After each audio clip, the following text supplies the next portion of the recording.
time that I regret for being so heartless.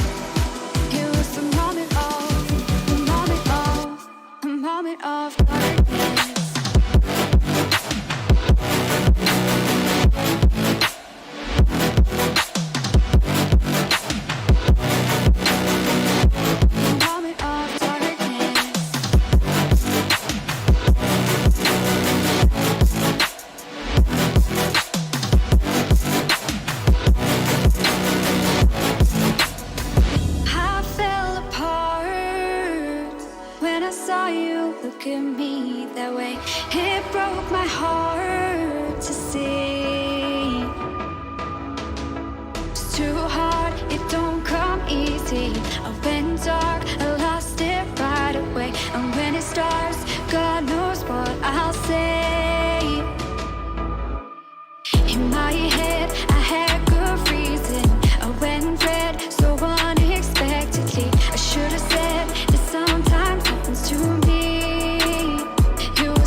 Chasing love in an empty bar. Pour a drink till I make it past. The midnight hour seems to come and go, but I know. Walk on up with a drink in hand, sipping mixers cause you can. And all the lights begin to switch off. You're chasing the light, holding on for life, feeling the high, chasing the light, chasing the night, chasing the night,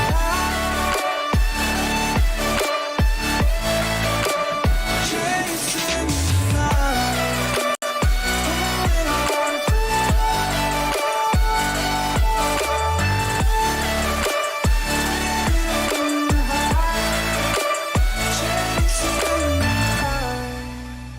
holding on for life, feeding the high, chasing the night, chasing the night. Hotel rooms and city squares, champagne bottles, drum and snare.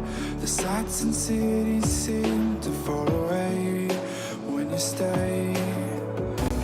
Locked in love for a night or two, losing sleep just to get off you.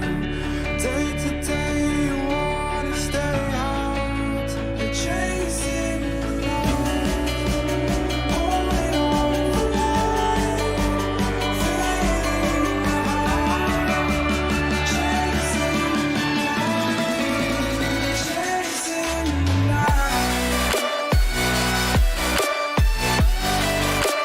chasing the night,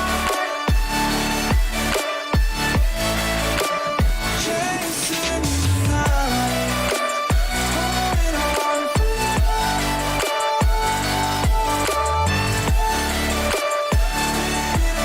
the high, chasing the night, holding on for life, feeling the high, chasing the night, chasing the night.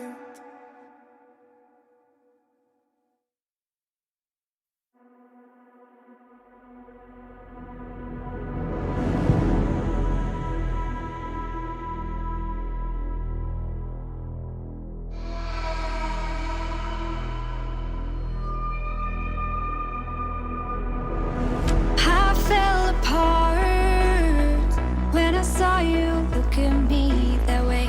It broke my heart to see. It was a moment of darkness, a moment in time that I regret for being so heartless. It was a moment of darkness. Moment of darkness.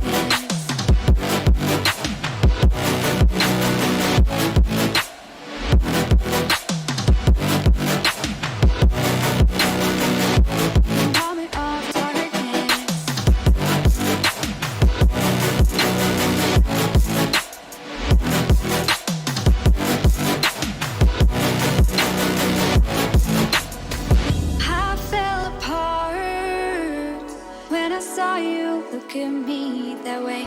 It broke my heart to see. It's too hard, it don't come easy. I went dark, I lost it right away. And when it starts, God knows what I'll say. In my head, I had good reason. I went red so unexpectedly. I should have said that sometimes happens to me. It was a moment of darkness.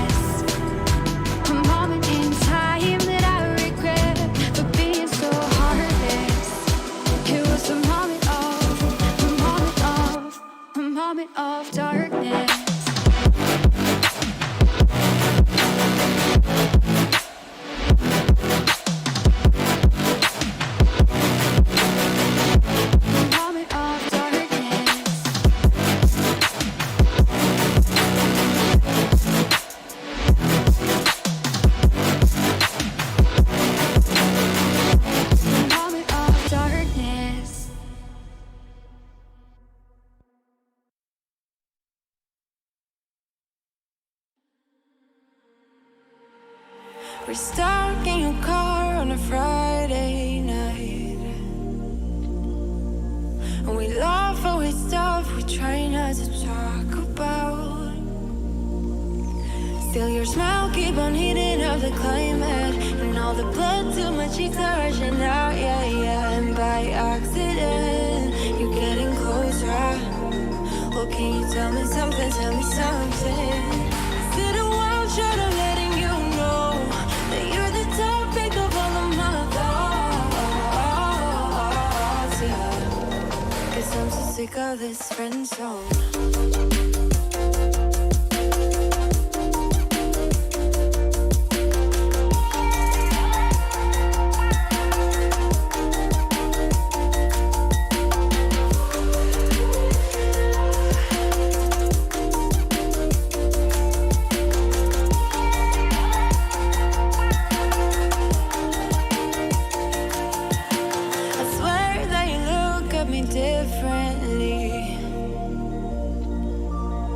Whatever it is, it just feels so real. And your eyes keep on talking in the silence, and all the blood to my cheeks are rushing now, yeah, yeah. And I'm hoping you are getting closer. Well, can you tell me something, tell me something? Is it a wild shot of letting you know that you're the topic of all of my thoughts, yeah? Tell me something, tell me something. Well, can you tell me something, tell me something? Well, can you tell me something, tell me something? 'Cause I'm so sick of this friend zone.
Chasing love in an empty bar.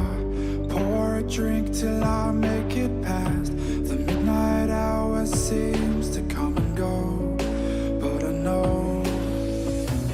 Walk on up with a drink in hand, sipping mixers cause you can. And all the lights begin to switch off. You're chasing the light, holding on for life, fading out. Chasing the night,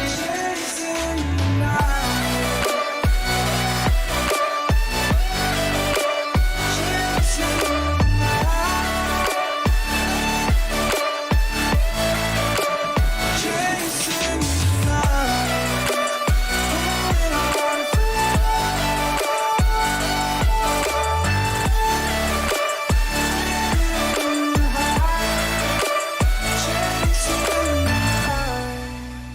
holding on for life, feeding the high, chasing the night, chasing the night. Hotel rooms and city squares, champagne bottles, drum and snare.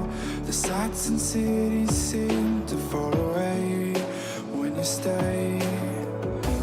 Locked in love for a night or two, losing sleep just to get off you. Day to day you wanna stay out. You're chasing the light, holding on for life, fading out. Chasing the night, chasing the night, chasing the night,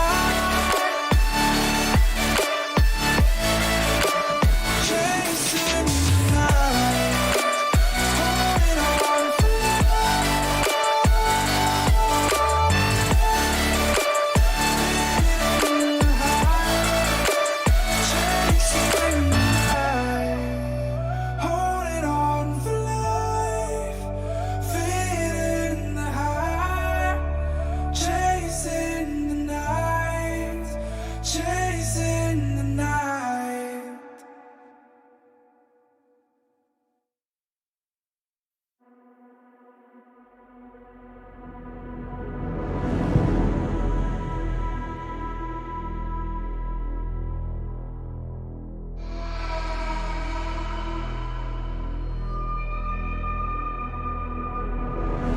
I fell apart when I saw you look at me that way.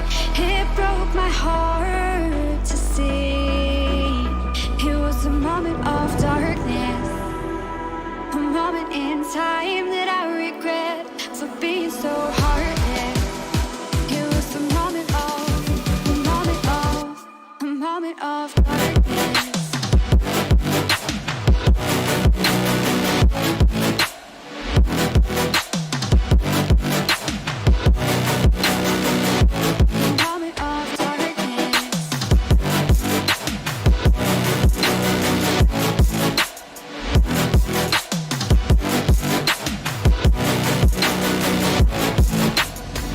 I fell apart when I saw you look at me that way.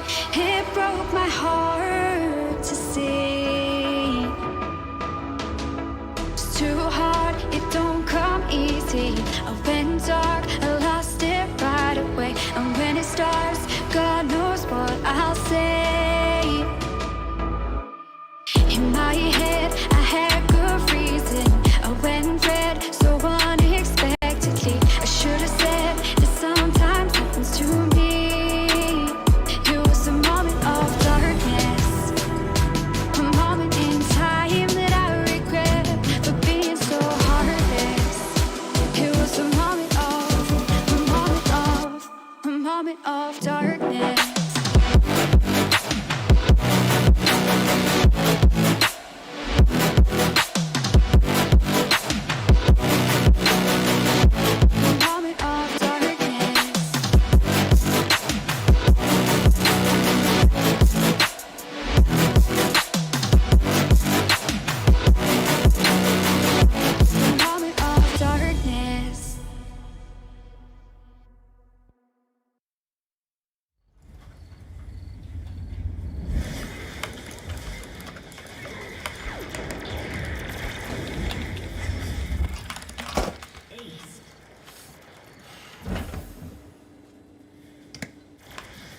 unstoppable.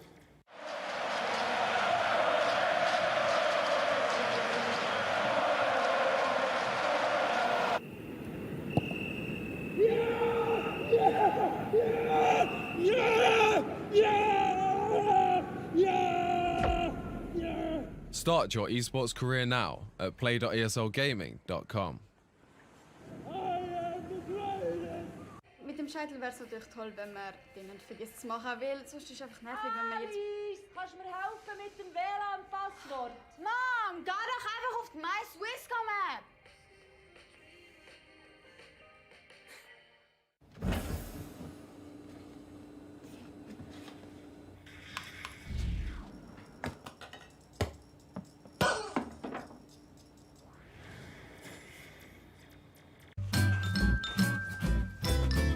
You ready? Huh?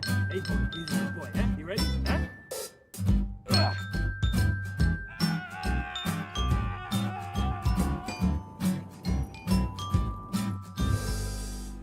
Start your esports career now at play.eslgaming.com.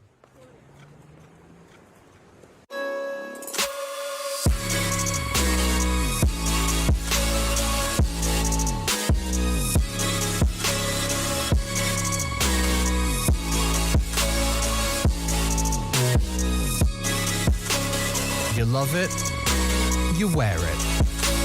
What's your style? Get your merch at shop.eslgaming.com.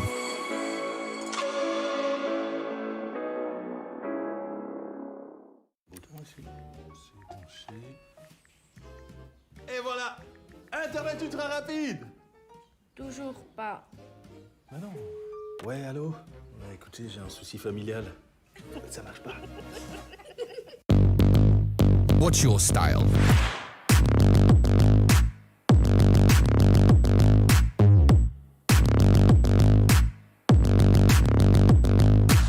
Get your merch at shop.eslgaming.com.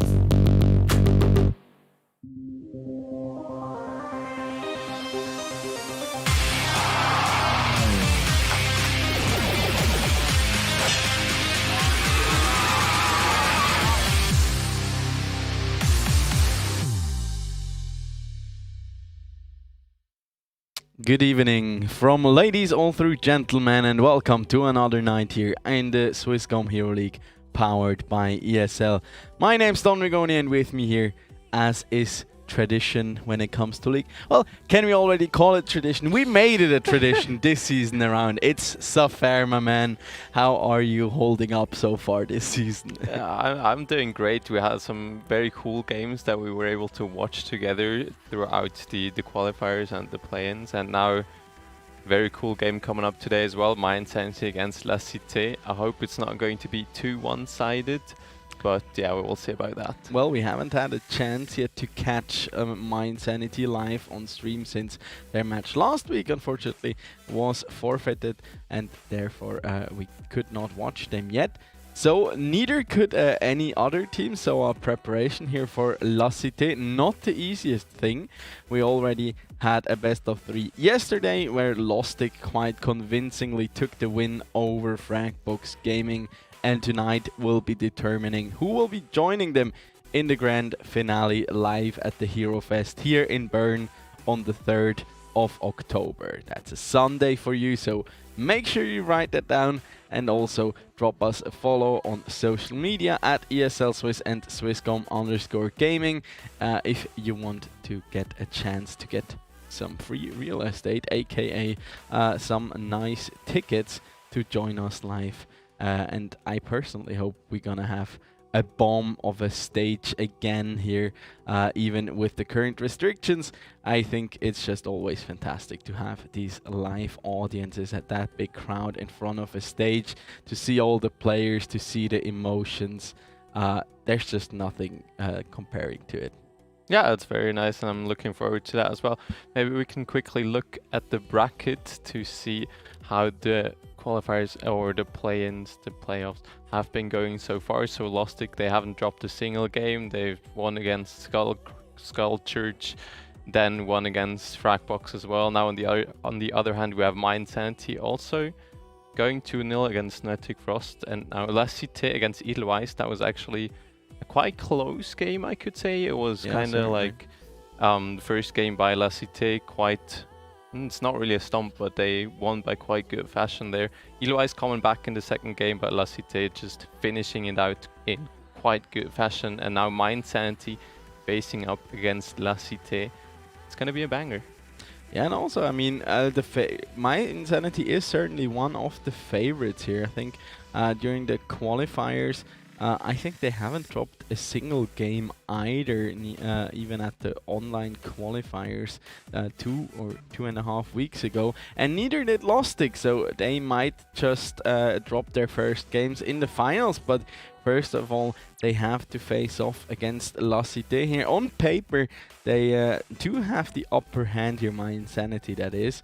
But we're of course always happy to be surprised here by these teams. And yeah, I mean, also today, by the way, we had the Worlds draws for like the groups during Worlds and the play-ins. And I can say like, oh well, it looks, yeah, it doesn't look that great for European teams, I guess. I feel for Rogue. I really feel for them. Yeah, they're in a bit of a death group this year, and so were they last year. So yeah, it's a bit unlucky for them. Overall, Europe team, sadly, we don't see a G2 this year. Yeah, it happens, but yeah, sometimes it is what it is. Hopefully they will be coming back stronger, but let's have a look at the lineups that will be facing off against each other tonight. Starting out with the side of My Insanity here. They have their tried and trusted top laner in Sioser, then a Broken Barrel in the jungle, Vango in the mid lane, the ex-Postfinance Helix mid laner, and then Madi plus Seku down in the bottom lane. Quite a promising lineup, I'd argue still. Yeah, actually, I've seen Sioser playing some Rumble lately in the top lane. He even posted it, so I don't know if he's going to play it tonight, because I don't know if you want to leak the strategy like on Twitter just before a match, so I don't know about that. But some very cool champions that we may be able to see tonight. Seku sometimes plays the Pyke, or really likes to play the Pyke, so maybe that would be an interesting pick we may be able to see today. Yeah, and I love that you're highlighting Sioser there, because he's been in the Swiss competitive League of Legends scene for quite some years, and like the champions you usually connect with his name are the Rumble, of course, the Yorick, and the Urgot. That's like the newest addition, and maybe we'll see one of those three come out today, but he's a player that is super adaptable and will always comply to the needs of his teams. But let's have a look at their opposition here in the form of La Cité. Yeah, in La Cité we have Arno in the top lane, quite a strong Camille and split pusher. If he gets that Camille, if it goes through the pick and ban phase, then maybe we'll see that coming. Matmoto in the jungle, 667 in the mid lane. We've seen some quite nice Irelia plays from him last time he was on stream. And finishing out the lineup, we have Hitokuro and Kyozome in the bot lane. Yeah, and 667, you mentioned it. He had like, he showed quite a bit of an ambivalent performance last week. Like, very high highs, but arguably that Vayne game was also quite the low, I'd say. So wasn't really convincing on that one. Looked a lot better in games 1 and 3. So La Cité have to cross their fingers here that they get him onto something that he feels comfortable on. In the past, the Syndra has certainly been a signature pick for him, but he's been playing a lot of Victor actually in the more recent past, which in my opinion is quite surprising, because Victor is like one of these control mages that has fallen. Like he had a quick comeback. Like for a long time he was actually a really solid choice in the mid lane. Kind of fell out of favor because he was just too slow with having to purchase these Hextech upgrades, even though they are technically a good item. It's just way too slow to having to invest so much gold into an item to even unlock your full power. And nowadays, like after his rework, when they instead added those hex core upgrades to his passive, made it so that he can get there a lot cheaper, but not necessarily faster. So people tried him out for a bit, realized, okay, he's still really hard to make work, especially in like a meta where priority matters so much, especially in the mid lane, where a lot of the early game and the mid game fights are like dictated by what you can accomplish through some roams in the early game. So not ideally the best pick in terms of competitive, but it looks like that it's quite a bit of a comfort pick for 667 here. But we start out with the draft here for game number 1. That will be the Graves taken out first of all, followed by the Silas here. You really want to limit the champion pool here for Vango, because he is one of those players who can like single-handedly turn around an entire game. Yeah, actually, I want to shortly go back to the Victor, because he made it actually work quite well in the last game we saw him on stream, because even though he's not like the fastest champ or like the best champ in early mid game, he still has that scaling part where he is going to be a super strong mage in the late game. And also he was just so consistently farming the minions and just being there, being at the right time, being at the right spot. Like, I feel like he still had a super big impact, even though Victor is a bit out of favor nowadays. But we see some more bans coming in. The Irelia ban, I really like this coming out from My Insanity. Yeah. They respected Irelia, which can be played in the top lane by Arno, but also in the mid lane by 667. So really respecting that on the side of My Insanity. They also banned the Rakan, because if you look at La Cité's last games, they have picked Rakan twice. They really like the Xayah Rakan duo.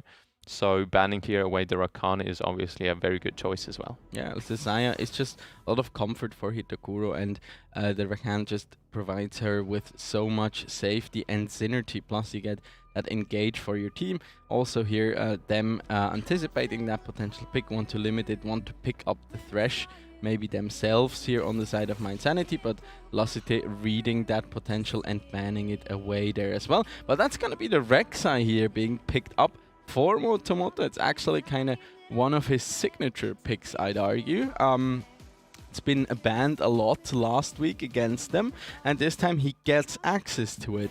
Will be facing off against the Jarvan here, who has come back a little bit, and that's going to be the LeBlanc here for the mid lane. LeBlanc always, it's kind of unusual that we see the mid lane locked in so early here, but with LeBlanc you can oftentimes do that because she's a really good blind pick, does not have like terrible matchups, and oftentimes if she just keeps farming, she can still fulfill that flanking and assassin role quite handily. But that's going to be the Ezreal here snagged for My Insanity, giving Amadi a good safety pick here, just to make sure that he can actually avoid all that aggression and backline access here that LeBlanc and the Rek'Sai have. Yeah, I mean, so far you see 2 assassins on the side of La Cité, and when you're an AD carry, like, yeah, it's nothing you really want to see in the enemy's team. So Ezreal definitely a very good pick there. He also gets tankier, especially if you have with the Divine Sundry item. So if you are a bit more tanky, you are able to survive these assassin attacks, the all-ins, and then you can just start to poke them out, poke them low, and maybe even win in a 1v1, or just have more impact in the team fight overall. Yeah, recently we have seen quite a few Ezreals actually opting for the Trinity Force instead of the Divine Sunder, because that one has been nerfed a little bit for ranged champions. And yeah, opting for that one, just being able to put out more consistent damage, because you get that additional attack speed. Of course, you lack the healing, which can be a bit of a problem. But then again, like, and especially into something like the Rek'Sai. By the way, we're gonna quickly restart the draft due to some technical difficulties here. Usually you opt for that third item, Frozen Heart, these days on the Ezreal, which makes it so hard for the Rek'Sai to chunk him out, really. You really have to make sure that you stack that passive all the way up, and then you have you can nuke some true damage out with your E.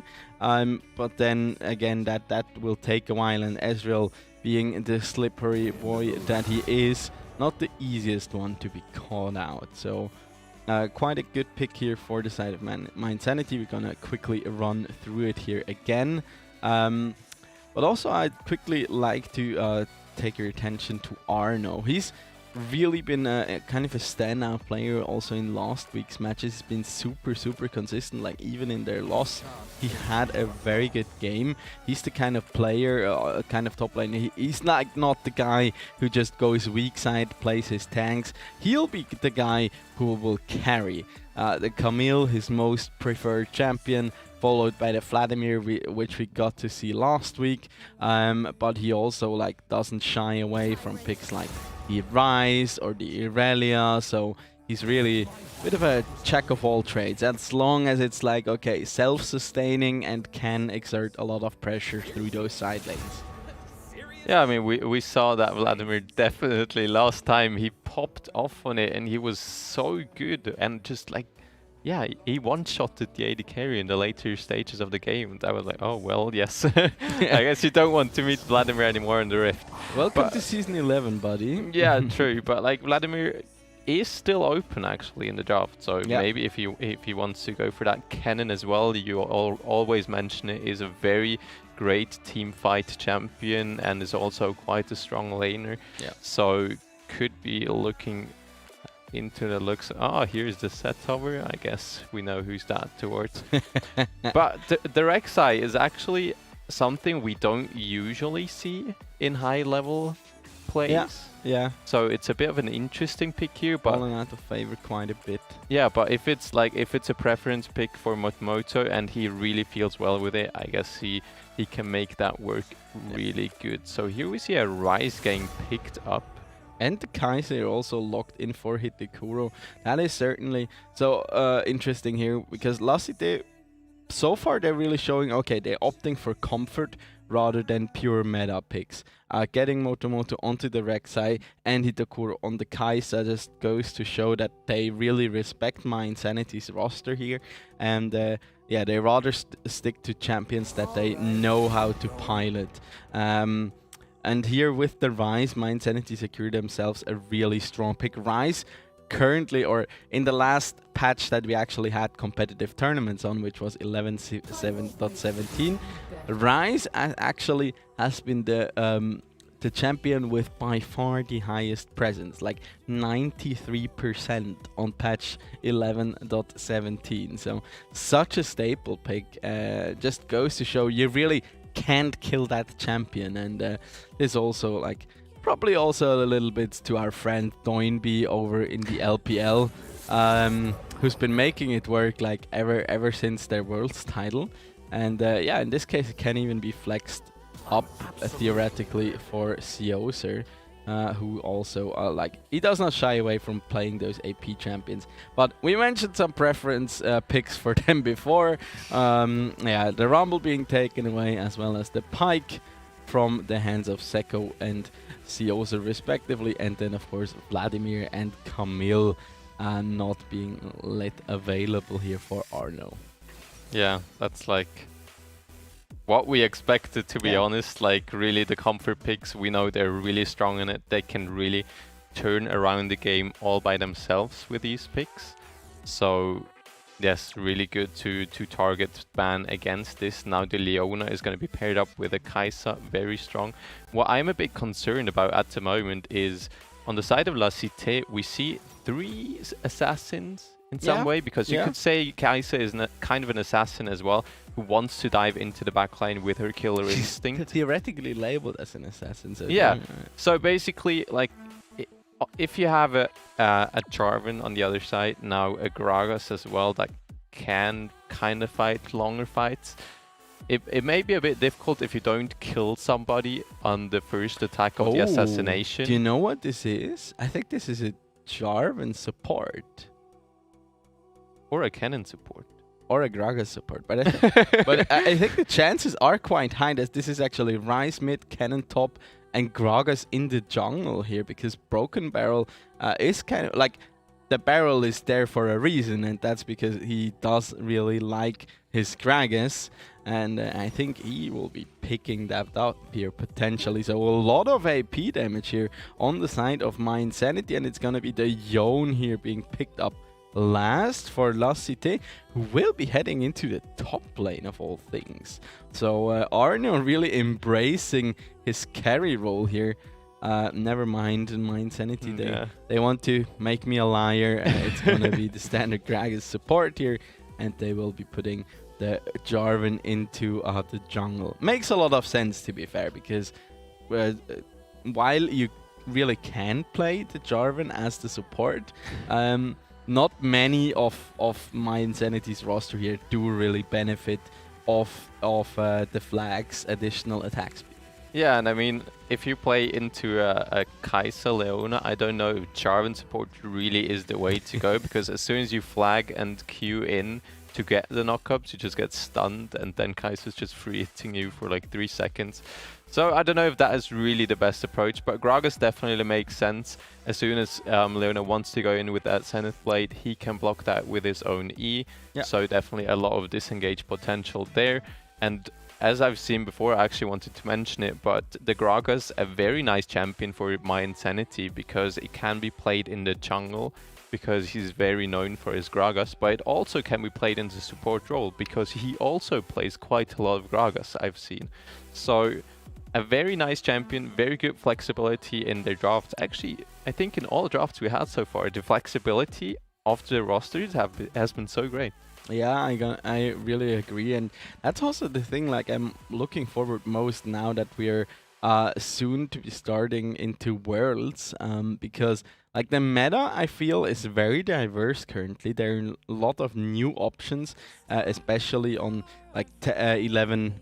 Why do I always want to say 10? 11.18, and now the patch that just dropped yesterday, which or rather today, I think. Yeah, today's Wednesday. 11.19. So like a lot of diversity when it comes to champion pools, and that just makes also the flex options a lot more open, because if you just know, okay, Viego is by far the best mid laner, then the chances are really low that he's suddenly gonna be played in the jungle or in the top lane, because he's just way better in that role. But as the playing field evens out, the options become a lot more versatile. So you can really start to I think one development we've just seen come into this patch was like Kennen being played more as a mid laner rather than a top laner oftentimes. And Kennen is like one of those champions I could potentially also see being played in the bottom lane as a support. We've seen that in the past. Yeah. We haven't seen it in Switzerland yet as the Amumu, which is not a been picked. Not True yet. that. Maybe we'll see at the finals. Maybe will one make day. Maybe Seku will make me happy, or Lucky at the finals, but we'll have to see. Yeah, maybe one day we'll actually see that Amumu. But Amumu support and Teemo mid, as was promised by Zero. They I still don't like that Teemo like mid. a full-on Yordle team. Imagine A full-on Yordle. That would actually be nice. Yeah. Then It you would also just like be the you also Yordles. make the TFT players happy, because you have like a full-on synergy then. What would be the best? I probably like Tristana, Tristana ADC with Amumu jungle, Amumu support, and then Teemo mid, because you could play. Yeah, you can also play Veigar mid. Yeah, but mid lane is Teemo. Already. Yeah, true. You need your Teemo. Like, sorry, Rumble in top, I guess. He is a Yordle. He's just riding a big who robot. could you put into the jungle? Who's a good Yordle? Why don't you put Rumble in the jungle? Rumble in the jungle and Kled top lane for him. Kled. Oh. Yeah, I've met Kled in ranked and I got destroyed, so I don't have good memories with Kled. Was he like Kled? Like the person behind it was Kled as well, or did he just play Kled? He just played really good with Kled. Okay, fair. So yes, fair. It was not as fun to play in the top lane then. But yes, enough about this. Let's focus on this game that we're looking at in the future. So, like, with looking at the lineups, which team do you think has the edge? I think like looking at these two lineups here, Lassite certainly has opted for more of what they're comfortable with. That can work to a certain degree, but Mindsanity, and also knowing Mindsanity and a lot of their players, they look very solid here. They opted for some really strong meta picks here. I really love the Rise here being picked up for them, who's just so explosive and such a great late game insurance. Will also make it super hard. Like there's gonna be a lot of pressure on 667 to get things done, because he really does not have. Other than that, they don't really have the greatest access because everybody gets so tanky naturally. I mean, the Jarvan comes really hard to take down. Also has the Gore Drinker oftentimes. Then you have the Rise, who oftentimes will also opt in for a Frozen Heart, as will the Ezreal. The Gragas with the belly bop just can be very slippery, and also most of the time it runs the Aftershock there. Plus then up in the top lane we had the cannon, right? Yeah, that's my insanity side. Yeah. We have the cannon for Seoser, who will also be building the Sonya's Hourglass. So what are you eventually doing, like with the Rek'Sai? You can't really accomplish too much, I feel. They're actually, I feel like they're getting a bit outranged as well, or like the LeBlanc, she can jump in, but I think Rise is kind of a good counter as well, because he can just room prison her when she jumps onto you, and if you have the timing right, then it's like, okay, yeah, you're standing in the middle of our team, yes, goodbye. Especially if you have a Rise, if you have an Ezreal that is doing quite some damage as well, Jarvan into a knock-up. So, like, they have quite some good damage on their side, they have quite some range as well. And I feel like the Kai'Sa Leona in the bot lane, I don't think they can get ahead somehow in that lane, because Ezreal, Gragas, they have a lot of range, they have a lot of safety, especially as well with the disengage option of the Gragas E. So as soon as Leona wants to go in, Gragas always has the option to just belly bop her out. And it's just like Ezreal, Gragas, they're just super safe in the lane if they play it safe. Maybe we see some aggressiveness, so maybe to like get some early level 2 shenanigans going in the bot lane, so they can get an advantage and snowball on their side. But I don't see Kai'Sa and Leona actually going ahead in this lane. Yeah, and also like particularly the Ezreal matchup for the Leona. I personally was I used to main Blitzcrank and Ezreal back in season 3, where Leona would always be one of my favorite matchups, because the thing you can quite easily do is just similar as with ADCs like the Tristana, you can just buffer the arcane shift backwards. So like once Leona connects with the Zenith Blade, you just E backwards, create a lot of space, kind of make her overextend quite hard, and then you also have the Gragas to help you out. And once she goes in, she can't really get back out, because all of her mobility is like centered around engaging and not really getting back out. And Kai'Sa, not really the strongest early game champion, looks different if it was something like the Tristana, for example, but in this case, like for the Kai'Sa, it can be quite tough here to accomplish much. And I think if they're just going to handshake the lane and just kind of farm, then it also isn't really the easiest thing, because as we mentioned, Rise can be quite beefy, can also be quite slippery. Like even if you gank him, he will just E and rune prison you and throw out the Q and then run away with his keystone. So with the face rush there, so it will be quite tough to accomplish much here. And also like the cannon, it's kind of tough to catch out, because you always has that lightning rush at the ready. So overall here, Lassite, they really have to come up with something. Like I hope they have one or the other ace up their sleeve, that they have a game plan here to make their composition work, because Mind Sanity will certainly make them work for it. Yeah, and I think we need to mention something as well, that Ryze with his ult has kind of some global pressure.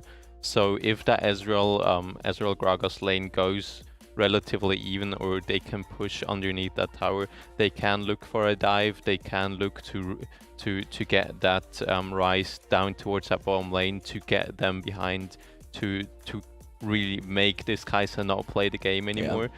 And if you don't have Kai'Sa in your lineup, who's gonna do the damage? Like LeBlanc does a lot of damage, yes, but as soon as her rotation of spells is out, like she still has her cooldown. Yeah. So she has to kind of get out of the fight again, and then no one's really doing damage. You have a Leona that is really tanky.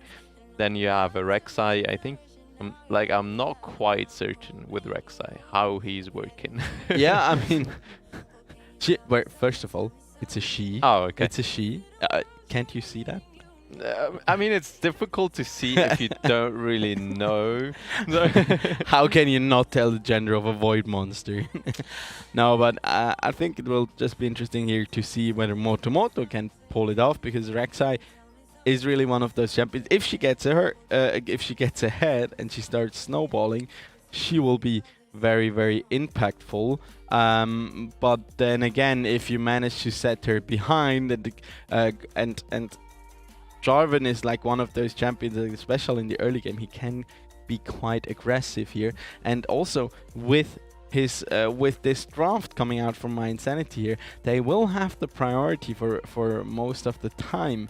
They have a big advantage, not just with that Realm Warp coming out from Ryze, but also with when it comes to wave clear, the Ryze way better at pushing in those waves early on, then rotating for his jungler. Also the Gragas together with the Ezreal, they can really shove in those waves, those explosives casks, the barrels. They can actually be a good help in order to gain priority in those lanes, and then help his jungler out and really exert significant pressure onto Motomoto.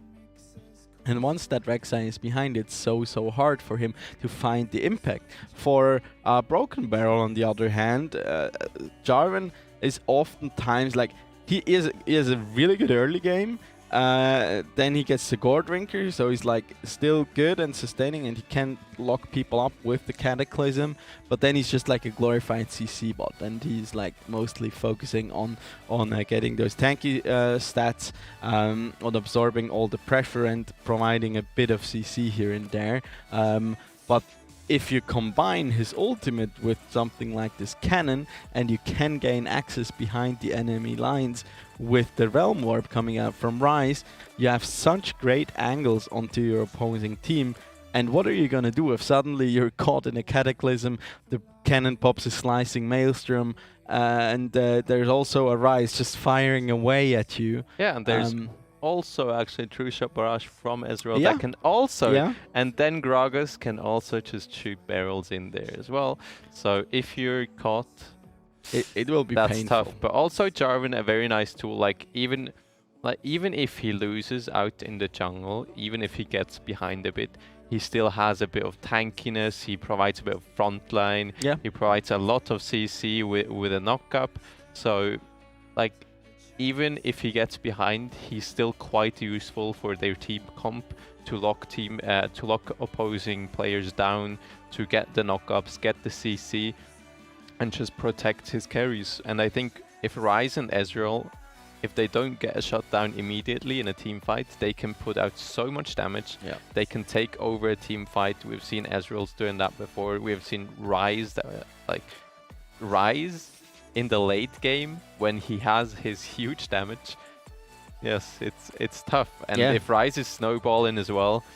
And as we often say, like, also Ezreal is like on paper he's still the strongest AD carry there is, and he kind of scales with the ability of your opponents to be able to catch him out. Yes, lastly, they do have a lot of aggressive champions, but can they really afford to just jump in there like there's no tomorrow, when there's also a lot of peel between the Jarvan knockups and the Gragas explosive cost. So will be a tough mountain or a steep mountain to climb here for Losite if they want to get onto them, because like just Rise and Ezreal damage is enough to take over a team fight.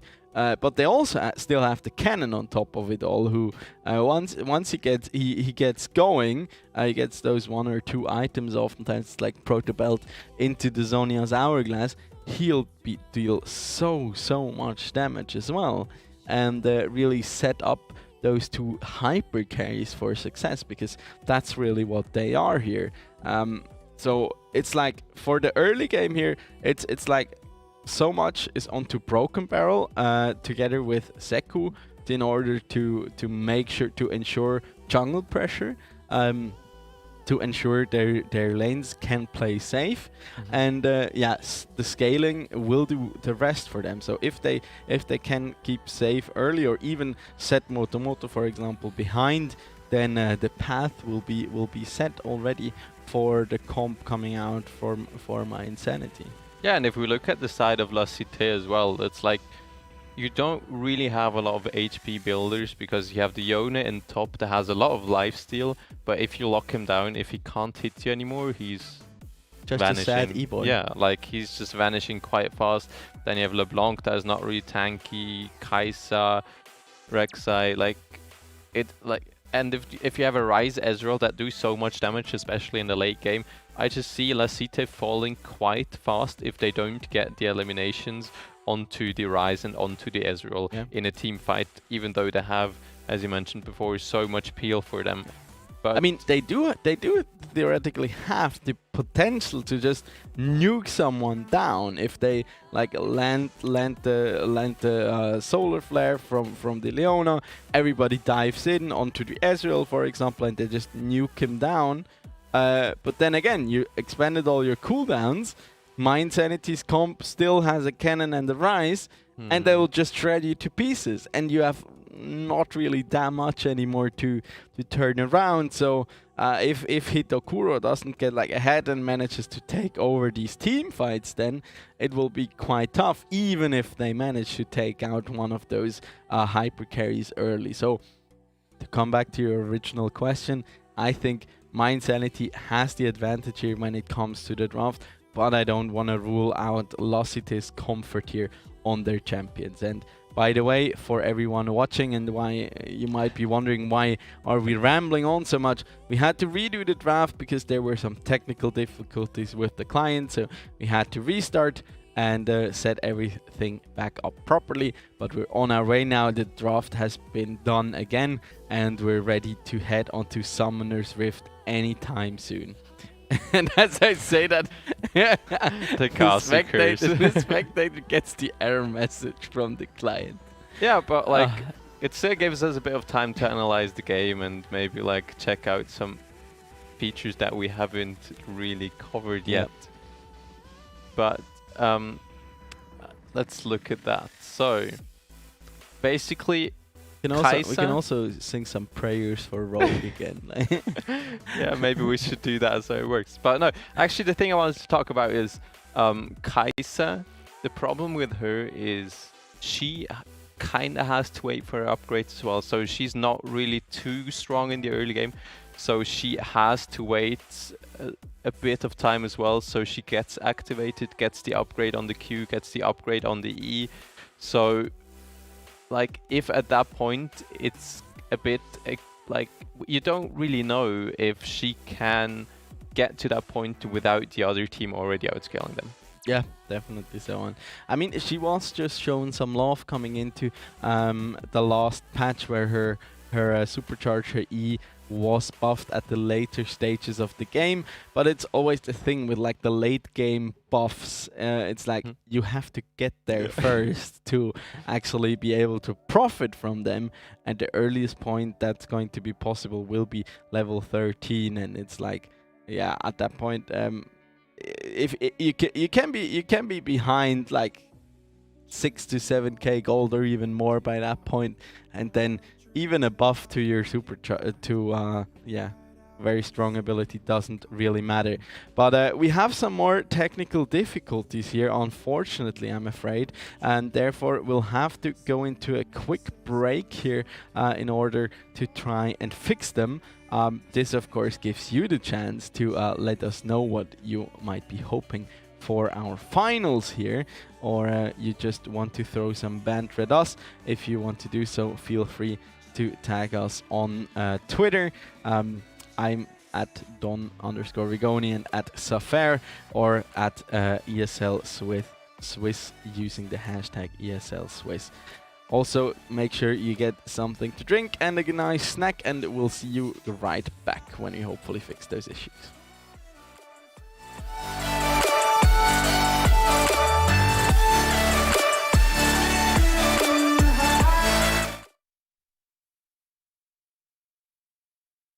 Holding on for life, feeding the high, chasing the night, chasing the night. Hotel rooms and city squares, champagne bottles, drum and snare. The sights and cities seem to fall away when you stay. Locked in love for a night or two, losing sleep just to get off you. Day to day you wanna stay out, you're chasing the night, holding on for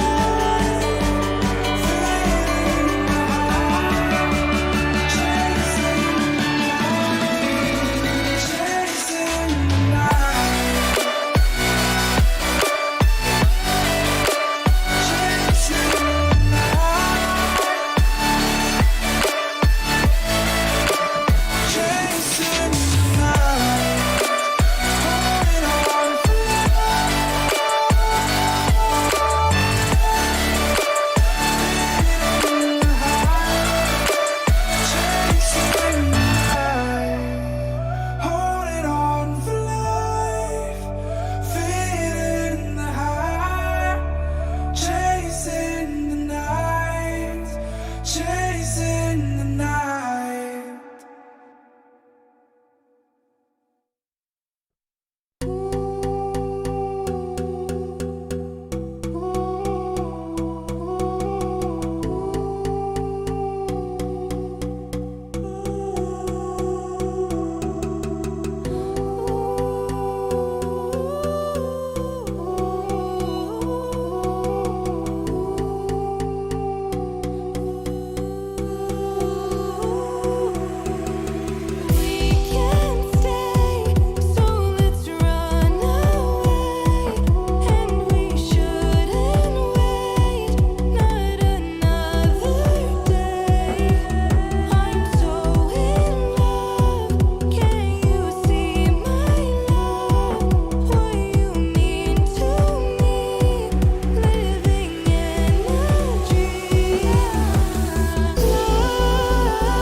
Start your esports career now at play.eslgaming.com. Mit dem Scheitel wäre es natürlich toll, wenn man den nicht vergisst zu machen, weil sonst ist es einfach nervig, wenn man jetzt... Alice, kannst du mir helfen mit dem WLAN-Passwort? Mom, geh doch einfach auf die My Swisscom App!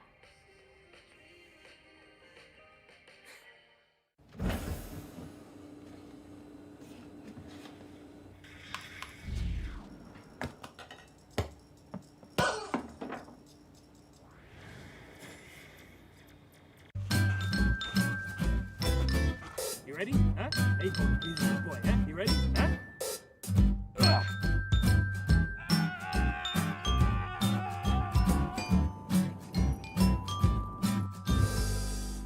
Start your esports career now at play.eslgaming.com.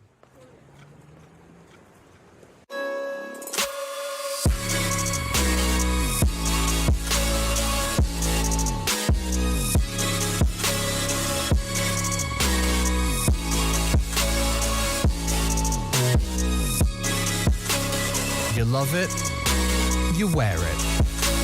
What's your style? Get your merch at shop.eslgaming.com.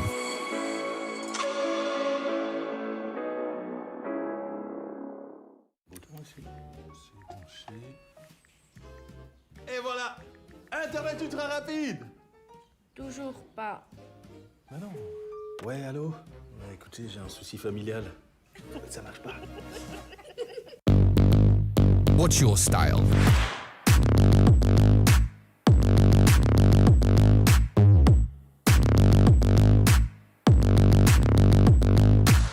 Get your merch at shop.eslgaming.com. Think of all of my thoughts, yeah. And then I think of this friend zone. Well, can you tell me something, tell me something? Well, can you tell me something, tell me something? Well, can you tell me something, tell me something? 'Cause I'm so sick of this friend zone.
Sometimes happens to me. It was a moment of darkness.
And we're back once again here in the Swisscom Hero League, powered by ESL, with our League of Legends semi-finals number 2, where we'll like to determine who will be our second finalist that will have to face off against Lostic.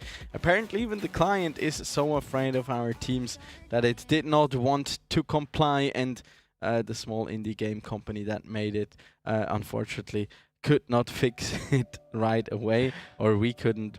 Yeah, therefore we had to do a quick switch here, and we'll also be redoing the draft here by the looks of it. Yeah, I think we actually changed to the live servers now, so we are going to be on a new patch, which will be the 11.19.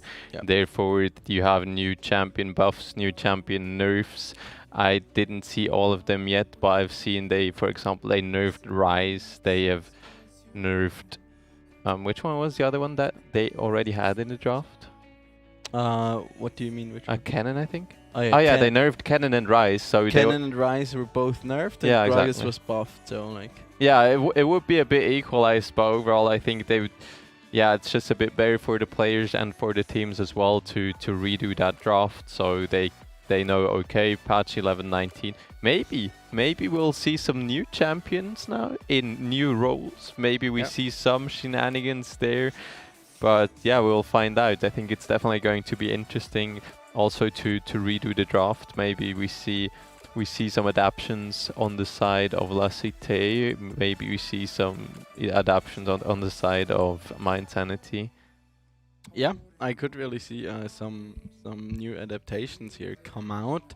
Maybe they will also a bit stick since they've prepared for a specific draft. Maybe they'd like to keep a lot similar to it as they've done now. I mean, none of the since this is the Worlds patch, none of the changes were like too big, I think. Except probably the one on Fizz, but they literally made Fizz useless in the previous patch, so him being reinstated as a niche pick, I guess. I don't expect to really see him, but he was reverted to the 11.17 state. And, well, not completely reverted actually, they left the quality of life changes to like his passive, and like the passive is still buffed, so he will be receiving less damage, but nevertheless I don't believe we're going to be seeing it. Yeah, I would be I would be very surprised seeing Fizz, especially Fizz is very good for solo queuing because you can snowball very fast, you can roam around. If you hit your ultimate onto a squishy target, it's like, yes, you eliminate the target quite easily afterwards. So yes, but in competitive I haven't seen Fizz too often, like literally nowhere, so I would be surprised to see it here. It's been a while. I think season 4 or something we actually did see Fizz in competitive for a bit, but also not too much here. Yeah, I'm quite curious what they're gonna be adapting to potentially, or whether they even gonna switch anything up here whatsoever. But yeah, we're still getting ready here to jump back into the lobby, or rather the draft. I want to apologize once again here for the delay on the stream here. Unfortunately, that's an issue that was completely like out of our hands. Since it was a client-based issues can sometimes happen, especially if there are new patches like where the other one just like stops working or the connection is really bad, as in this case. But I think we fixed it here and are looking to head into game hopefully. Yes, and like I'm looking forward to it. We see some new drafts, maybe the same. Maybe they will now ban the reg site, because maybe they just forgot about it and they were like, oh, well, we didn't ban it. So maybe we'll see some adaptations there to get the reg site out of the hands of the junglers. So yeah, I mean, maybe. I mean, essentially, you already knew like one draft of your opponents, and can already have the chance to adapt to it if you decide to do so. But maybe they will also just like they will just like handshake it and be like, okay, we settled for this draft, we're good to go with that one, so let's just do it. Yeah, maybe as well. But like, it obviously is an advantage to know the draft beforehand because you can prepare for the next draft already. But yes, I think Mind Sanity, or like I don't know what they're thinking, but I guess they would have played into the composition because both of us, I think, gave the edge more to Mind Sanity on the draft. So yeah, maybe we don't see any adaptations here in the draft, but we'll find out, I think. Yeah, so far, spoiler alert here, the first 2 bans completely exactly the same. The first 3 bans, that is, being the Grave taken away from Motomoto, and then the Silas as well as the Viego taken away from La Cité, and then Irelia and Rakan. So I think they will just run back the draft here. Yeah, it's very possible. I mean, I guess both teams, they had their plan with the draft. They prepared for today, and they definitely knew what they were trying to do. Yep. And I think if both teams were really confident in their draft and really wanted to play the game out the way they expected it to go, they'll just redo the exact same draft, and we'll see what's going to happen. Yeah, and I mean, in this case, like, if it's fine for Mind Sanity, then it's like, because I think they were the ones. Okay, never mind. They were the ones where that were affected most here by this switch, and that's gonna be here LeBlanc locked in first for Mind Sanity, so taking that away from 667. Yeah, like definitely a very strong pick. You mentioned it before. It's easy to blind pick a LeBlanc because it's so good in the lane as well. Yeah, even but if you blind pick pick, that's a lot. Like yeah, I guess they first pick it just to pick it away from 667. Yeah. Like, it's a bit weird. I know what you mean. Like, to see a LeBlanc first pick, because usually, like, priority is not really on the mid lane because you can either counter it or you can maybe get the counter yourself. So LeBlanc first pick is a bit unusual, but I guess it's just meant to pick that away from 667. Now, on the other hand, we have the Rek'Sai again for Motomoto, and the Syndra for the mid lane. Yeah, Or the bot lane. I mean, 667 is quite experienced on that one. Hitokura, I think, also played it quite a bit here. Is this okay? No, it's not gonna be. Not going to be. I was like, okay, yeah, let's go for the Master Yi. Would have been a spicy one here, but we fixed the draft overlay, so welcome back to our faces. They're not switching up too much here, so but instead of the Ryze, they will be running with the LeBlanc here by the looks of it. Still gives them a good. I'm just trying to think, does that make it better? Because, like, on one hand they have less scaling, but a lot more like agency when it comes to the mid lane here. Theoretically, LeBlanc should be winning the matchup here, but it's really like a skill matchup. Honestly, I think I preferred it before with the Ryze, because like, you had the thing, even if the Ezreal goes down, you still have the Ryze that is like putting out all of the damage, and Jarvan is just trying to support, trying to peel, trying to be that front line to support his team and just be someone in the team composition to play towards the team. And now we see the Kai'Sa locked in again as well, and the bans actually exactly the same. So Rumble Pike on the side of La Cité, and Camille and Vladimir on the side from Mind Sanity. Yeah, so overall, like, the Ryze, yes, would have been more late game insurance here, but it's still completely fine here, I think, for either team. As yeah, they do pick up that Leona once again here by the looks of it here for La Cité. I guess it makes it less volatile, because like a LeBlanc that pops off can be really annoying and can potentially bully out that Ryze. Yeah, actually, like we mentioned it before, Ryze got nerfed on patch 11.19. So maybe they were like, oh, okay, let's read the patch notes really quick. 11.19, oh, Ryze, not really good. Like, I don't know how insane the nerfs are on Ryze, but maybe that was something they thought of and like, okay, well, LeBlanc is very nice. We can pick it away from 667 as well, so that's a comfort pick that we can pick away from him. That makes him go towards that Syndra because the Aurelia is banned as well. So Syndra probably his third priority here for the mid lane. By the way, I'm just getting super distracted because somebody made food. Yeah, entire did you smell it as well? This entire studio smells like food.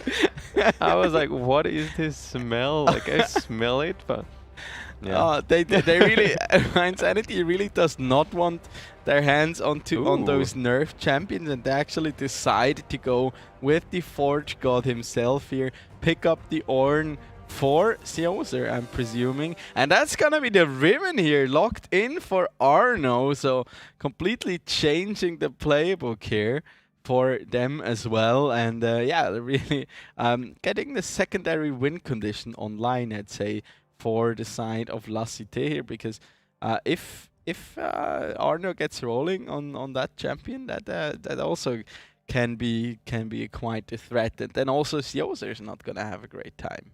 Yeah, I think, honestly, I think it looks way more equal this draft that compared to the last draft, because it feels like La Cité really has a team comp to play around. They have Riven, Kai'Sa.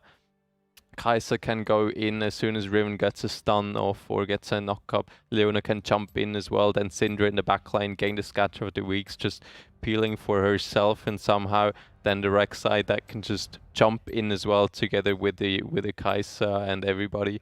So they have a really a composition that wants to go in, wants to fight, and I think they have it rounded out quite well now in this draft. Yeah. And I mean, Riven is a really interesting case in competitive league because she works quite different than in your solo queue matches. Like I mentioned that, like once she gets rolling, she can be quite punishing, which is still the case. But oftentimes in a competitive setting, you focus a lot less on like just stomping the 1v1 and snowballing your lane, but you try and really stay safe to like go even or like slightly ahead, and to just first pick up those first 1 or 2 items. So like really get some cooldown reduction going, make it so that you can stack up your passive a lot, because you're not going to be playing in lane for too long, that you can throw out these stuns continuously. You can get the most out of the shields, out of the those wing slashes from the Q, and then of course your ultimate, which is always great to have also in in a team fight setting. So I really like the pick here, I gotta say. And once again, it is a lot of comfort here for Arno, because it's a champion that he's quite adept at, and yeah, that he really knows how to pilot. And I mean, if we look through this lineup here, Riven, comfort for Arno. Rek'Sai, signature champion for Motomoto. 667 was known like by the name Unleash, and that might ring a bell, and that calling himself Unleash was not for no reason, but with a nod to the Syndra, of course, her Unleash power, and then the Kai'Sa for Hitakura. It's by far his most played champion, and yeah, I think they just I personally really like the approach here for La Cité, knowing like, okay, we are at a like disadvantage when it comes to like competitive experience probably, but also like pure elo. So we rather stick to champions that we know, and then we can really focus on the execution. Maybe also throw them off their game a little bit, and yeah, like take it from there and get some advantages out early, because you know the matchup, they don't. You know what you can do and what not, and yeah, maybe they can edge out an advantage for themselves and actually take a game off this My Insanity roster. Yeah, it's actually something you see quite often. Like, if I refer to my Rocket League days, like sometimes if someone, like if you're in a high elo and someone maybe is not as high, and then does a play that really does not make sense. Yeah. Like it It's throws like- you off guard so hard, and then you make the mistake yourself, and then you suddenly you're in the wrong position to do something, and it's like, oh well, okay, they outplayed us by not making the smart decision. Yeah. So having love- having the comfort picks is really good for them because they know how to work with it. They are trying to play their game, and I feel like it's really cool because they know they are at a disadvantage, but they want to play their game. They want to have fun with the game as well. And Do you know like Ludwig on YouTube? yes, He has like that series where he does like bros versus pros, where they like as a group of friends, as a group of 3, they try and beat like a professional athlete at an esport at their respective esports title. They sometimes also like put them at a bit of a disadvantage to just help their chances. But I just recently watched the one on like where they played Super Smash Bros. Against was it Hungry Box actually? Not entirely sure anymore, but they played Melee, and it was like, okay, he was like, okay, I forgot how to play against Lobobs, you know? Like, if you don't know how to play against players who are theoretically a lot worse than you like play in a way, you often like default to like playing like you always do, and that just doesn't work because they just don't do the thing. It's like when you play against bad players and you're trying to dodge their skill shots by like standing still, they will hit you because they're not predicting your movement, but they're aiming right where you're standing, and then you just get hit by that. So it can be quite intricate to go up against players that are below your skill level outside of that. Yeah, I think in League, however, I think it's a bit less like this because in League, or the way I've seen it so far, is like if someone really has the skill gap and is really much higher than you are, it's like, oh well, yes, he's just like, he knows when he can punish my mistakes, and then it's like, oh well, okay, I can't really do something against it. But hey, here we go, we're in the game, and it's already a lot of action going on. Yeah, started out there a little bit off sync, but we finally get into the game here. We see Seko on his Gragas here already, chugging, taking a big gulp out of that barrel here, or out of this exquisite wine bottle, I guess. Yeah, he's already taken quite a bit of a chunk here. Actually, funny story. Oh no.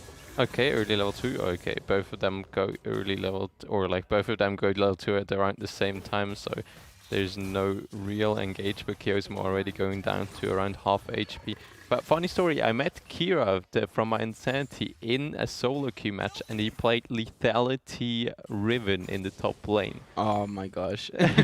So do you think we will see a Lethality Riven this game, or will he? I don't think so. I don't Rather think so. not. I think it will be the core drinker for Arno here.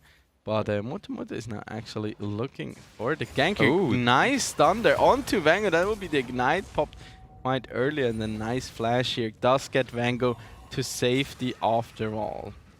Yeah, really respects there the Rek'Sai coming in. So flash W, really well played by him to escape that. Now the fight over the scuttle, they have Bob Pryor. They are going right onto the Rek'Sai here. And Double buff Starlife, nice flash there very from Seko. smite as well.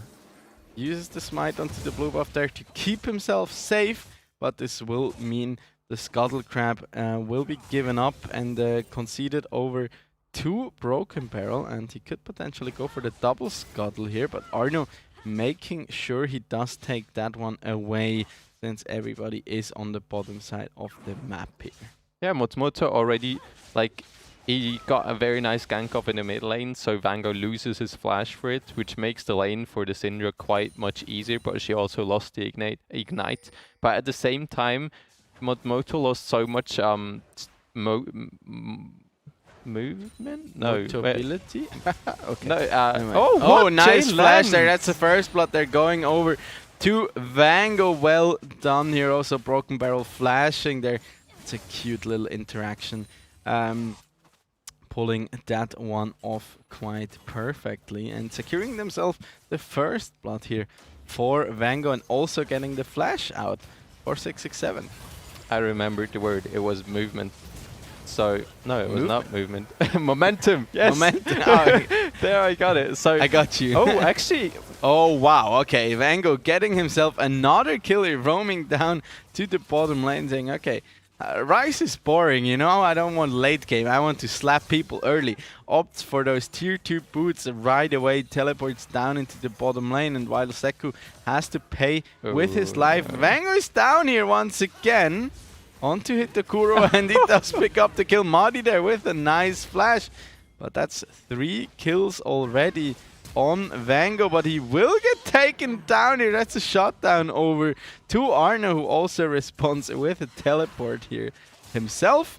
So the gold actually quite even after this whole shenanigans. Yes, Arno there coming in to save the day and gain the kill onto Vango in the mid or in the bot lane, but Vango is playing in the mid lane. So Vango already 3-1 on this LeBlanc, and LeBlanc getting ahead, it can be very, very demotivating, especially if you're in the AD carry role, because she's just gonna one-pop you and you can't really play the game anymore. Also so picking up a Dark Seal here for Vango. There we can see that one again. Deco actually going quite low early here, and then doing a great job here of just engaging onto him, and then teleport here. Coming down, I think Seku overestimated his tankiness there a little bit, but also the flash out for Kyozom will be quite significant here if they manage to keep up control down here in the bottom lane, and yeah, potentially go for another dive later down the line. There we can see Arno coming in like, okay, I really want this big pile of cash. Does manage to pick it up here. Sjoser is happy up in the top lane because, as we know, Ornn, he likes to keep to himself. He likes to be alone, and nobody's bothering him up in the top lane so far. yeah, I mean, Ornn just needs to scale. He has bought a cull as well, so he's looking for that scaling momentum. And was it Seku that was underestimating his tankiness, or was it Vango that was calling out the TP? Now that is the thing, because Syndra does not have TP, so she can't match the play. And maybe Sjoser was already saying like, okay, Arno is here, he can't TP, or I can stop him. So maybe Seku was like, okay, I can bait here, I'm relatively low, I can maybe try to make them engage onto me. So as soon as Kyozom was going for that engage, Vango TP'd into the bot lane and got the double kill. Yeah, Broken Barrel now securing that first Cloud Dragon here for his team, and now, since all of those summoners are down there looking for another gank down in the bottom lane, Kyozom will certainly go down. The Ram is called in and knocked back onto Hitokuro, but he did get out of harm's way in time, and therefore gets to live another day. But Moto is now invading on the top side jungle here of Broken Barrel, taking on that blue buff here, and making sure he does get to catch up a little bit here against his opponent. Yeah, but that's 5 people invested for one single kill and a bunch of plates. But at the same time, Arno is taking a lot of platings in the top side as well. He has a lot of free time. At the same time as well, Moto is just able to freely clear the top side jungle as well, because he has Arno in the top lane. Everyone else from My Insanity is in the bot lane to try to do something. Now they're going in onto the Syndra though, and that's... Oh my gosh, that's a 5 kill here for the LeBlanc. I just wanted to point out that there's like a difference of 1k both in the mid and in the top lane in favor of Arno and Vango respectively, but Vango just extending that by another 300 Gs here, as Broken Barrel is just in the right spot at the right time again, and yeah, they just managed to seal the deal here for 667, as now Madi setting his sights onto that top tower here. Moto is spotted out, but I don't know about Arno here, I believe. Will they roam up here? Madi does get surprised. There's the exhaust coming down onto the Riven. The Arcane Shift is already popped, and there's just nothing to be done here for that poor Ezreal. That's not the kind of surprise you want to see come out of a bush. Yeah, they have to be careful about this Riven, because Riven had a lot of time in the top lane just getting free plates. She also got the shutdown onto Vango in the bot lane there. So, like, they have to be careful about the Riven. However, Riven is in the top lane. Top laners, they usually don't have too much influence on the map. Even, like, if they have... Unleashed power, that does actually. connect. Very well done. Also, Scatter the Weak, they're stunning up Vango. But he does get out in time here, and Motomoto does not get a proper engage angle. As now they're assuming river control here for the side of La Cité. So they still put up a good fight, and there we can see it once again. Madi not having the flash, getting stunned, getting knocked up. And yeah, the True Shot Barrage will just do nothing there. That's kind of the thing with the Arcane Shift. It's good to get away if your opponent comes from one specific direction. But if you're in a sandwich, not ask it. Vango is going back in. Oh, Okay, actually, all just popped. Moto, they're looking not too hot here, as he still goes in onto Vango. He does land the chain there, and beautifully done here once again. Him knowing his limits, and that will be the ram called in for Seoser.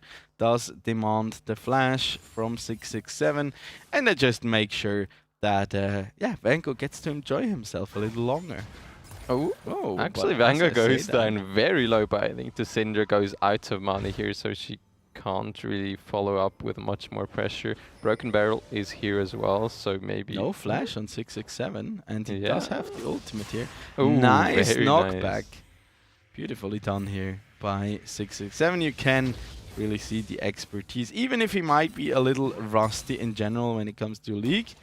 Syndra, he still knows how to play, by the looks of it. Yeah, but what I wanted to mention before, where I was like a bit... Oh, actually, now we get a replay, so I can't talk about it either. There you can have a look at it again. Wenger just dashing out, baiting him back in. I mean, he knew from the tremor senses that Jarvan is there or must be there, and still decides to go back in. Maybe thought he'd do a lot more damage, but look at that. 2 blasting ones here being picked up by the LeBlanc, and that's gonna be a nice kill here down onto Broken Barrel. Everyone collapsing onto that poor king. But look at who's over the wall. Oh no! That's so much damage. Look at the this! chains! He just goes in 1v4, and Madi will claim the kill. Killzone does not have the flash to get out anymore. Will fall to the hands of Madi once again. But actually Motomoto claiming the shutdown here onto Vango, and also getting himself a double onto Madi. As now it's Arno's time here to dive the tower, get onto Seku. He shoots the ultimate while he's still exhausted. Oh, uses the double flash. Oh, that's gonna be the stopwatch. Oh, and he goes down, or does he? No, Arno actually survives. Triumph saving his life. And even though that stopwatch was perfect, Arno does not care. Oh, and Broken Barrel is now in there. Oh, actually. Oh, can I turn this around? No, Arno here finally going down, but that's Ignite ticking onto Broken Barrel, and he will fall, and that's another shutdown over to La Cité. The gold cap is only 300 gold at this point. La Cité really doing their very best here to stay in this game. Yeah, there was a lot of fighting going on there, and a lot of lane swapping involved as well, because we see quite some nice swaps. But here we see it again. Broken Barrel, he's just thinking he took Kura. Okay, Yes, AD carry, but I don't know what he thinks there. Okay, That's a nice piece of bait, you know? Yeah, true. It's a very good bait, but Vango here all the way in the back line. Somebody could even call it a master bait. Oh no. Oh no. Itakura actually managed to survive for so long using the ult as well. Moto, look at the patience. He waits behind the wall, then dashes into 3 people, and with the TP channeled for Arno, they just know they have the safety to re-engage onto this. But as I say, that Broken Barrel actually on live in the picture-in-picture just claimed himself another kill here onto the support. from La Cité, and Vango also getting himself another one. But Arno is wreaking havoc down in the bottom lanes. 5-1 right now. And yeah, not looking too hot here for Madi and Seku. All the action all over the place. That was a 1v2 by Arno, and he just turns that around and gets the double kill for himself. But now Broken Barrel is a bit out of position. Oh, he gets knocked up. Very nice Nicely knockout. done. And back-to-back shutdowns here, actually. 4-6-6-7 onto the Jarvan. Really well done here. Look at that knock-up. I hope we get to see it again, but there. See Arno going in here 2 levels higher than Madi, 3 levels higher than Seku, and they just have to run, you know? You've all been there in your solo queue games. The scary, scary Riven that for some reason got inted on by the top laner. In this case, it wasn't even the top laner, and in the picture-in-picture, Arno just claims another one. Slays Vango as well. And it's like competition between Vango and Arno. Who is the better carry? Actually, I was a bit optimistic by Madi there. He arcane shifted forward because he thought he could execute him with the damage he do with... Oh, actually, Seku going already half HP. Madi gets stunned by Kyosum. He wants to dash it, but he just gets eliminated by the unleashed power here. Now 6-6-7 pack coming out with the happy feet here. Broken Barrel going in, but Arno is all the way in the backline, going on a rampage, taking out Madi here. And that's a 1 fight here for La Cité. They trade 3 for 1 after quite an overextension here. Madi there trying to dance a little bit with his opponent, but they will just not... They're not here to play games. They're here to win. And La Cité, actually, they managed to get a gold lead now. 2.5 gold advantage here for them. Also picking up that second Rift Herald. Look at this. A 3.5k gold lead up in the top lane. Motomoto now also having the lead. And yeah, in the bottom lane, it's still quite even, actually, between the two carries. But so far here, La Cité really seems to be getting the upper hand. Yeah, it looks a bit like it's basically Arno against Vango, because Arno got really far ahead. No, actually, it was Vango getting far ahead at the early stages, then Arno getting the revenge kill onto him with the TP answered. So, true. Arno is getting very good plays all around the map. Yeah. But now we see a short replay of the last fight that happened. Seku just overestimating himself quite a bit, trying to go in there, and then, yeah, 6-6-7 just... Look at this, he does such a good job dodging all of these Mystic shots. Does eventually go down here to the Red Smite, but they do manage to avenge his death. And as we are back in the game here, La Cité, they do manage to take out their third outer turret here, and therefore establish so much map control. We have a bit of a look at a freeze frame here, that's also nice. Yeah, but here now we can see... Oh, no. like, who is gonna die there? Is it Vango or is it 6-6-7? Yeah, it's like... I mean, I guess it's still 6-6-7, but like, because Vango still deals a lot of damage and is a LeBlanc, but I guess they potentially turn it around here. Motomoto actually, nice Void Seeker there coming out from Itaguri. That's a shot down there onto Motomoto. Great knock-up, and Madi is here to finally get revenge, potentially. But Arno is a scary, scary Riven.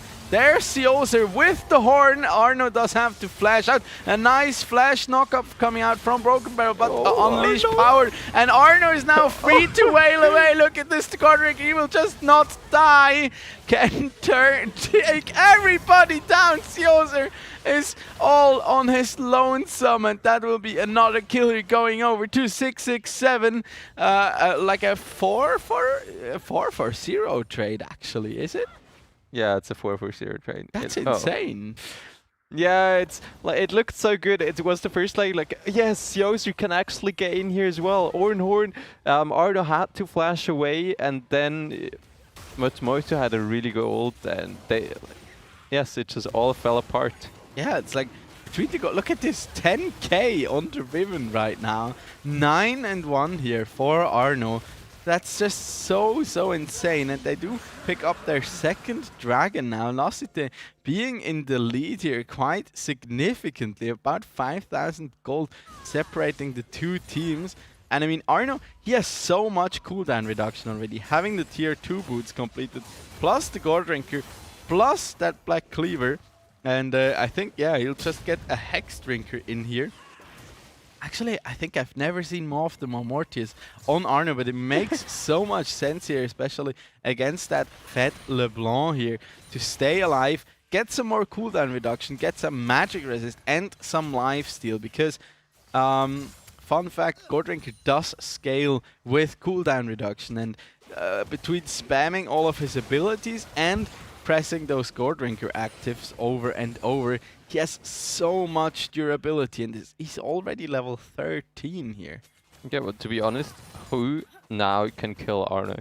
Nobody. Like, the problem is Arno now is able to create so much space for his team, so his team can then actually get enough damage off to kill my Insanity. Like, the way here for my Insanity to play this, I believe, is they just have to really set up vision carefully, and then make sure that like Vango gets to dash over a wall and like put down Arno to 50% of his HP right away with like a burst combo, without him being able to like turn it back around and sustain back up. But now they're looking for a kill onto 667 here. There's TP now channeled from Arno. They have to back away here. The stun does connect onto Broken Barrel. Arno will be able to run him down. He's a level 14 Riven.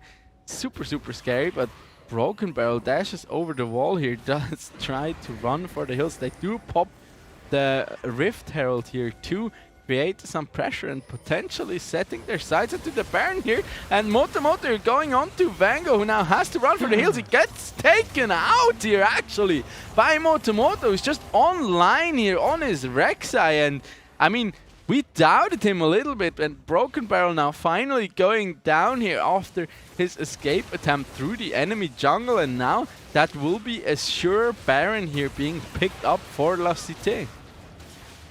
Wow, I'm a bit astonished, honestly. I think Arno, he has such a good game so far, and now he can just do whatever he wants. Yep. There's nobody that really can contest him. Motomoto now really far ahead as well. He can basically just one-shot Bango and Maddie as soon as he sees him, gets an ultimate off as well. Gets, like, as soon as they're knocked up, I think it's a kill for sure for Motomoto. And like, he's been playing it so well, especially like 667 got a bit behind in the early game, but he is catched up again. Like, he is 43 and 5. Kai'Sa is he actually has a gold okay as well over Vango. Like, would you believe it? Vango started this game, mind you, 6-1, and now he's 7-5 here. In the meantime, Arno is just kept snowballing here, pushing his lead, and like, also he's not just fed, but he also like so good at positioning, at playing the map here. He's like everywhere, you know. They realize, okay, 667 is kind of overextended in the top lane. I might just teleport in, and then we can like sandwich them. Vango, they're also missing the distortion, and yeah, he knew like once Motomoto had the possibility to go in with his ultimate there, there was just no way to escape for him. Yeah, it's really, as soon as he gets you, you're dead, and that's so difficult to play at the moment. Vango already so low again as well, and now they can just siege with these Baron and Pirate minions onto the center. No, I mean Arno, sorry. Arno will fall here. Madi actually picking up a big pile of cash here. That's 1,000 gold over into the pockets of Madi. He will certainly like that one quite a bit. And they also managed to alleviate some pressure off of their base. Do not lose those first inhibitor turrets quite yet. Yeah, and that's actually perfect. Getting the shutdown onto the Ezreal. Getting, I think it was a 1k shutdown. Yeah, it must have been, like, as fair as this run was. Must have been a 1k shutdown. And Ezreal, very good. Like, he can poke Riven from relatively far away. He still has the peel from the Jarvan and the Gragas. So, very good to have it on the Ezreal. Ezreal should get a bit more tanky though, otherwise it just gets there, though. Does deleted. connect onto Oh, but Seku. no. 667 going super low. That's a shutdown now being claimed by Vango. Kiozom will be ran down, does invest the flash here in order to get out. Vango takes a lot of damage here in return. They do set their eyes onto that dragon here just to make sure Lassite does not get to that soul point here, and it looks like they haven't given up here. Lassite, Mind Sanity, they're still good for a few fights, and Moto here actually staying a long time in that bottom lane will get caught out here. Chain does not connect from Vango, but he will be caught out of position, but never mind, Hitagura jumping into the backline, taking out the enemy jungler and getting a double kill to his name there. Vango just falling so fast to that Kai'Sa damage, who now has also hit her second. Look at this, Arno just tanking the tower, what feels like forever here, going in, but he will get taken out here once again by Madi. Explosive Cast does not connect. Kiozom has to try and run for the hills here. They will just abandon the chase and decide they rather take out the wave. And as we look at these wallets now, we can see Arno still quite significantly ahead here, about 5,000 gold over his opponent. But Madi now actually does have quite a bit of cash to his name as well. But with how well Hitakura has been doing and with all the platings that he's gotten, he's still quite in there. Yeah, but in this replay, look at Moto here with his Rek'Sai. Look at the Prowler's Claw. Yeah, Prowler's Claw, and now the ult as well to escape most of the damage that comes onto him. He buys actually so much time. this one, just thanks to the exhaust there. That was really clutch.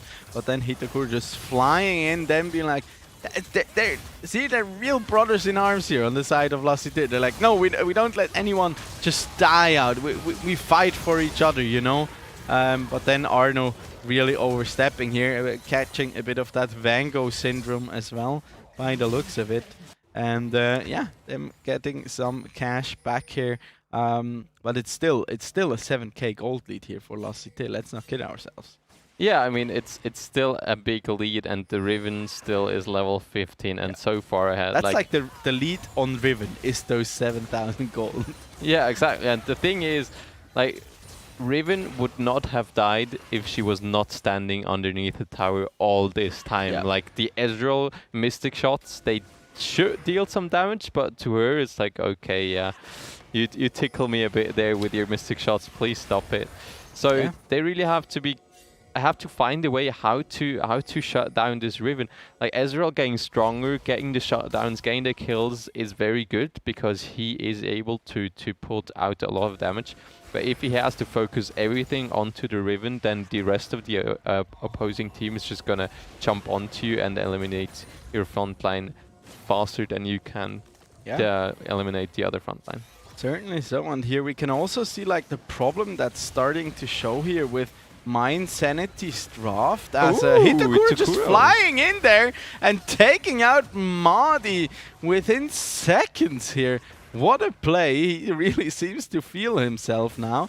Arno here being potentially caught out, but does manage to disengage away as Lassite just claimed themselves another kill, and after setting up vision control in and around the Baron pit here, assuming river control, they do now set their eyes onto that big purple worm here. That will be their second Baron of the game here actually, and I don't really think Mind Sanity can really do much. And Arno is posing forward here, just threatening them as Vango there dashes in. They do abandon the Baron. Broken Barrel manages to get out with the flag and drag.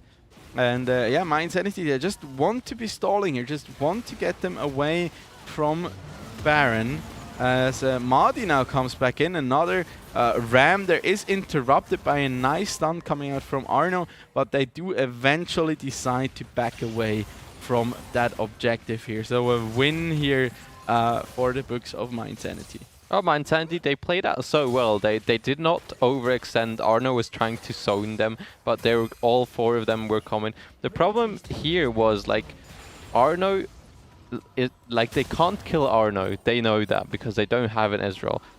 if they have a full rotation of the LeBlanc and really everything, maybe they get him down, but then it's just you've spent everything on Arno, you don't have anything left, and then the enemy team is just going to commit onto you. So that would be a rough fight. But they stalled out the Baron. They were they made it possible that La Cité was not able to do the Baron, and that's a big win. They get the mid turret because La Cité did not have any momentum in on the Rift anymore. So really well played by Man Insanity there. And I think here we see the dive. I think that's a sketch of the week. Yes, onto Madi. The unleash power as well, and then the killer instinct coming in. Yeah, I think that one wasn't even really necessary there. But Ooh, Arno now fight going on- in there, 1v4, getting 1 kill already, gets a second one. Madi there also claiming the kills to his name, but that will be Baron over to La Cité. Madi is still full health though, has the double kills. Joser backing him up there, but they do have to back away here. They have to pay with 2 of their lives here in 667 and Arno, but they do get themselves another Baron. Yeah, and it's a 2-for-2 trade overall. It's yeah, it's sad to lose these 2 members, but they get Baron, so that's really good for them. However, now Mind Sanity will get that Ocean Dragon, so they will move on to Ocean Soul Point. Yeah, Joser No, does have actually, the smite here. Matsumoto is coming as well. Oh, that's a lot of damage. Goes directly into the GA. I think Mind Sanity, they should get out here somehow. They will just Joser sell can't- Joser here. Joser Goodbye. can't get over the wall here. Muddy and Vango, I think it was. They my old friend. they like- just jump over the wall. Yeah, before that Baron fight, I just wanted to call out Madi here for deciding to opt in for the Serilda's Grudge right away rather than a potential Frozen Heart against Arno and Hitokuro here on his Kaisa. But we really saw it pay off there during that fight. I don't think he would have been able to put out as much damage as he did there. And as the Ezreal here keeps scaling up, as long as they can keep him safe, they still have a realistic chance here on the side of My Insanity to potentially turn this one back around. Yeah, and before both kills from Arno though going in here once again onto Broken Barrel, who has to use the stopwatch, and now Motomoto going into everybody here, but does get taken out here by the Ezreal. Hitokuro does get knocked up. Kyuzo is way overstepping and does not fall. He does fall. Finally he does. Eventually he does. Eventually they all Hitokuro do. overstaying. I think he does not get out here. He tries But to he get does get the Vango. kill onto Vango. Now Madi here being going up against him. Nice stopwatch there coming out from Hitokuro. Arno is there to help his teammate out, and Madi now staying alive what feels like forever, and in an impossible situation he looks danger straight in the eye and says, "Not today, Arno. You might have a big scary sword, and even if you fix it up, it's not enough to take me down." He does stay alive for what looked like an impossibly long time. Does eventually or nearly catch up to the gold count here on Arno. And yeah, we can see it again. Arno creating so much pressure, demanding the attention of 3 people there, and then going into the stopwatch. Bit of an overstep here for Motomoto, and then also Kyozom. Kinda ambitious here. Does eventually fall, but a good job here actually by 667 of just providing the range support. And then look at Hitokuro here, landing the Void Seeker, jumping out there with the ultimate. Eventually does go down, and then look at Madi. Just weaves around, weaves in those auto attacks wherever he can. Temporarily drops to what feels like 20 HP or something, but eventually he does manage to stay alive. Oh, no. That's just mean. Yeah, why are you bullying him? Just stole the blue buff. But yeah, crucially, Madi was able to stay alive for so long. He is, I think, probably the only one that can really deal with the Riven here. So it's very important for them to keep Madi alive. Madi has to keep on shooting out these mystic shots. Also, True Shot Barrage used to maybe reducing these health bars on the side of La Cité, but Madi really, I think he has to step up, and he has to be the carry here to make My Insanity hold on to their base, because La Cité, they want to get in here.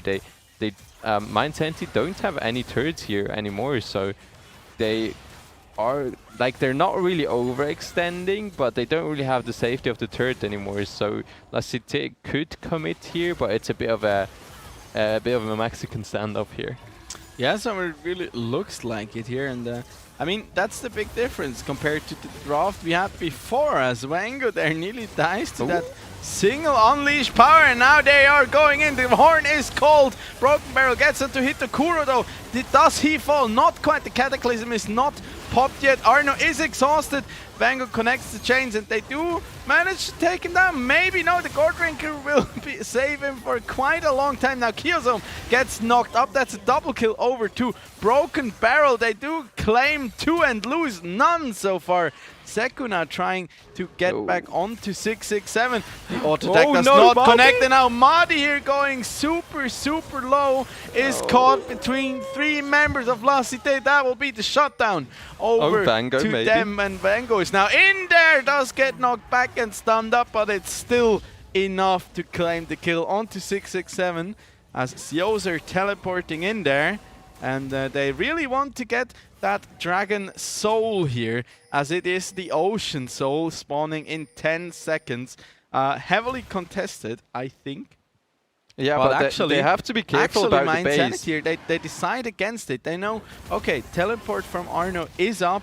We have to respect it. We don't have priority. We have super minions running into our base, so we can afford to give this dragon up. Rather get some more farm onto our members. And Vango. Maybe Hitakura's gonna die. Oh, he does not land the chain though. Still so much damage. Still some interactive gameplay right there. There's so much damage onto Itakura and Motomoto there, but Vango sadly was not able to. I love how they just like walked by. Like they were chunked for 85% of their HP bar, and they just keep walking. Like, oh, okay, I'll just walk it off. They didn't panic or like flash away or whatever.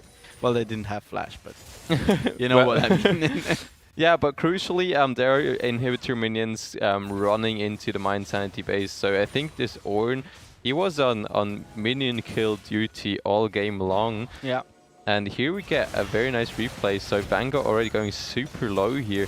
And I think that's a very nice stun there though, with the Scatter the Weak. But then they turn it around here with that Arno zoning everybody away, and then them getting back into the fight here. Arno, Vango, because he was so low, he could not wait for the chain to pop. Otherwise that could have spelled doom there for Arno. As now they're actually in the picture-in-picture, they are actually pressing forward here. Here, Madi just oversteps here and just gets taken out. Felt himself a little bit there, but also crucially, like Mind Sanity keeping the gold gap so close here. It's like 6.5k still. Vango though nearly dying, but now these Ornn upgrades do come in. 4 of them rather. All are already completed. 1 more level up, and their support will have his upgrade too. And that's actually pretty much closing the gold gap here that La Cité managed to build. Oh, Vango has to be careful here. Oh, actually Motomoto wants to commit onto that. Oh, actually the chains land, so he's rooted. He has to stopwatch there, gets stunned away, but gets the flash to get out of the away from the damage. So yeah, super low now. I'm not sure whether they can go onto the Baron here now. It looks like Mind Sanity is finally able to claim some priority here in the mid lane, as Vango there is looking for another pick, does dodge the Scatter the Weak. Broken Barrel now looking to go in here, does have to flash back out of Motomoto with a lot of damage. Madi though remains untouched. Motomoto goes into the Guardian Angel, and Arno now is in there once again. He does get stunned up, does not fall quite yet, but he goes super low. There the death stands ticking and ticking away, but eventually he does survive here, and Madi and his crew, they have to back away, but that's the Q landed here onto Vango, who does get away, and with the ultimate backup, that is going to be the kill onto Vango, who way overstayed his welcome during that fight and also in the situation leading up to it. Yeah, I think he wanted to try to recall twice, but he was spotted, so he had to run away. And now they set their eyes onto the Baron. Free Baron here for Lassité. Maybe Madi their third actually Baron here. might be shooting some mystic shots here, but I think this is quite few. Ooh, true shot barrage. Oh, getting it down to 300 HP. But Moto actually did not have smite, so that could have been a bit closer. But it was already very close here. But we can have a look at it again. Madi there actually getting stunned up. Broken Barrel way too feisty there in the middle of all things. And yeah, also now Madi he managed to stay safe for a long time, and then Vango not being able or trying to back in that bush there so far forward. Just a little bit too confident, I think.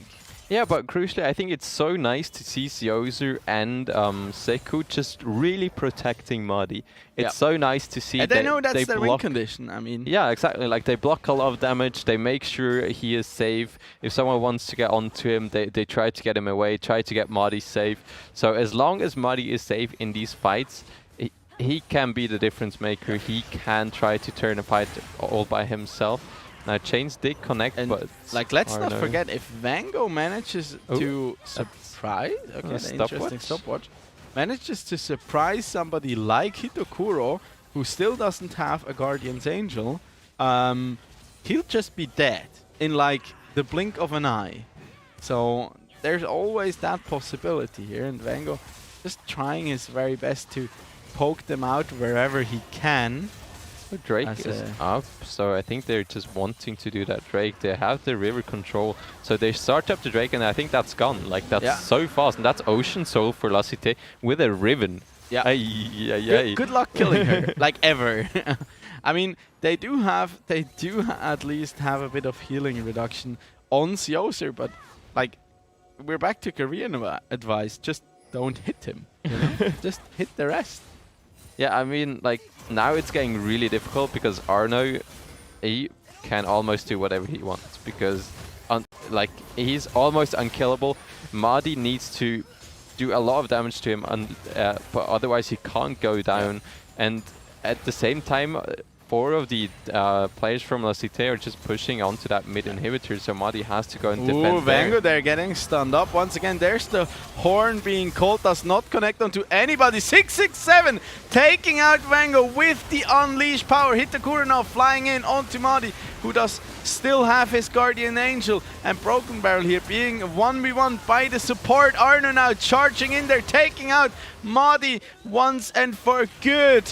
Look at that, the Ocean Soul just providing so much healing for the side of Lassité. Sioser is the only man left standing, and while the Forge God likes to keep to himself, he does not like to do it watching his Nexus explode, as Lassité, against all odds, will claim game number 1 here, as the spectators make it way too intense there on those final auto attacks onto the Nexus. I mean, what a game here. Like, not gonna lie, what we expected was like a clean 2-0 coming out from my Insanity, I think. And yeah, hopefully Lassité putting up a bit of a fight, so we actually get to watch some games. But quite the contrary here. Lassité really showing up big on the back of Arno. 667 also showing up big time on his signature Syndra. But then also Moto on that Rek'Sai. Now we know why it was banned, and now we know why it's such a signature pick for him. Yeah, what a game. Like, 41 minutes. Insane. I think Lassité had around a 12k goal lead at the end of the game, so like, props for my Insanity to actually win some fights as well in the later stages of the game, even though they were behind so much gold. But overall, Lassité, they're showing off insane. They played the fights very well. Arno was able to provide so much space for the team, so the team could play around him. And he just knew his limits, or maybe he sometimes knew his limits, sometimes he overstepped a bit. Yes. But then he still got away with it because he was a bloody 11-6 Riven. Yeah, true. That's true as well. But like, it's crazy. And also, like, props to the rest of the team. Like Matsumoto was set behind a bit, lost the momentum early in the jungle, was only able to blow the flash onto Van Gogh, but then claimed the way back into the game, as well as 667, who was set behind early, was killed very early on as well. They all came back into the game, and they played super well. Yeah, great job here coming out from La Cité. Through the power of friendship and comfort picks, I guess, they managed to slay My Insanity here, putting them at match point, and whether they can close out this series early or whether we're gonna go all the way to 3 games, we'll see right after a quick break that we desperately need right now.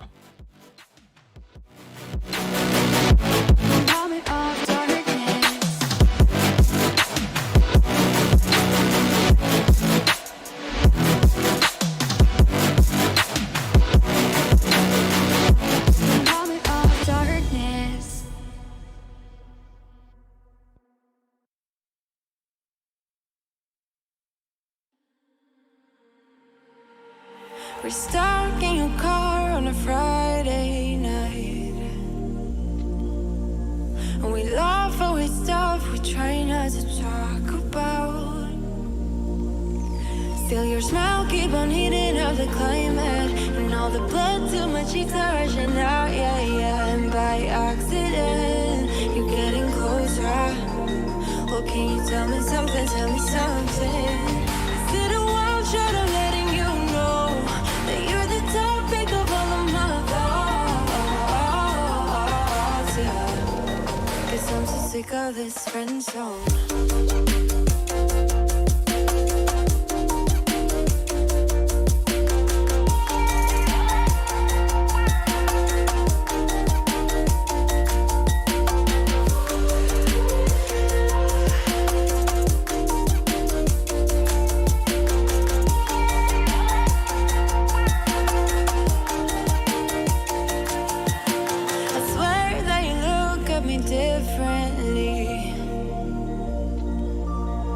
Whatever it is, it just feels so real.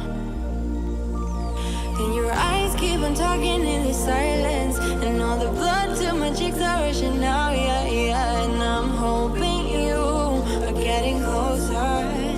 Well, can you tell me something, tell me something? Is it a wild shot of letting you know that you're the topic of all of my thoughts, yeah?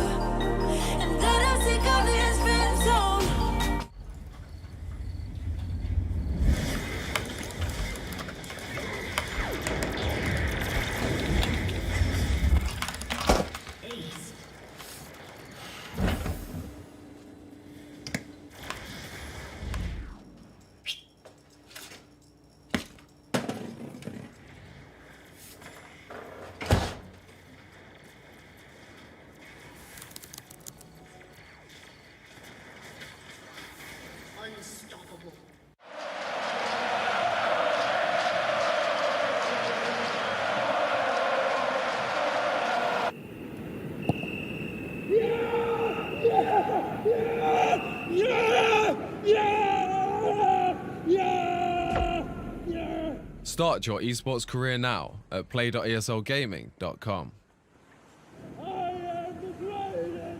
Mit dem Scheitel wäre es natürlich toll, wenn man den nicht vergisst zu machen, weil sonst ist es einfach nervig, wenn man jetzt... Kannst du mir helfen mit dem WLAN-Passwort? Mom, geh doch einfach auf die My Swisscom App!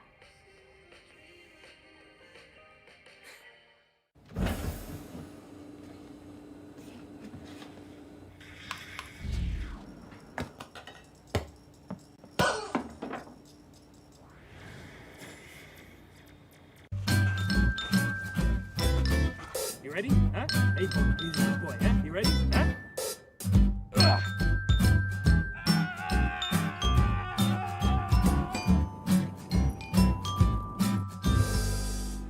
Start your esports career now at play.eslgaming.com.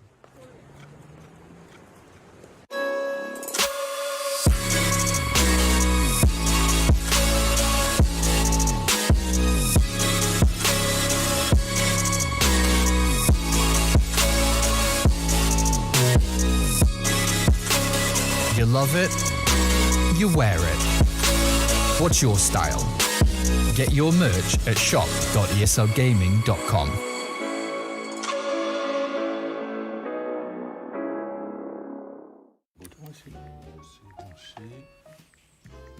Et voilà, Internet ultra rapide.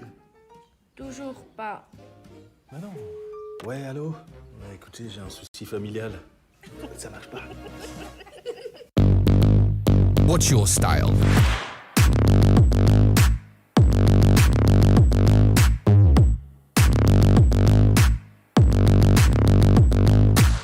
Get your merch at shop.eslgaming.com.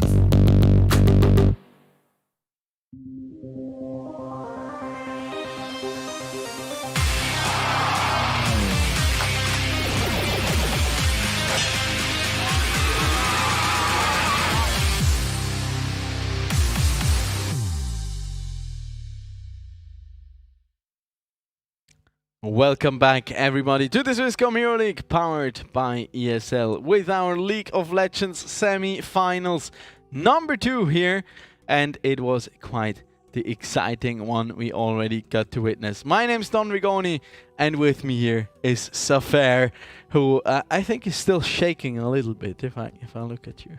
Honestly, I'm surprised, and Yeah. I'm actually happily surprised, because it's something I really did not expect. I thought, as I looked at the stats from the players, like, okay, My Insanity, they have a very experienced team, they have a very high elo team as well. So, like, if you compare it to La Cité, it's like, okay, My Insanity, they on paper look like a very strong team, they should take this win today.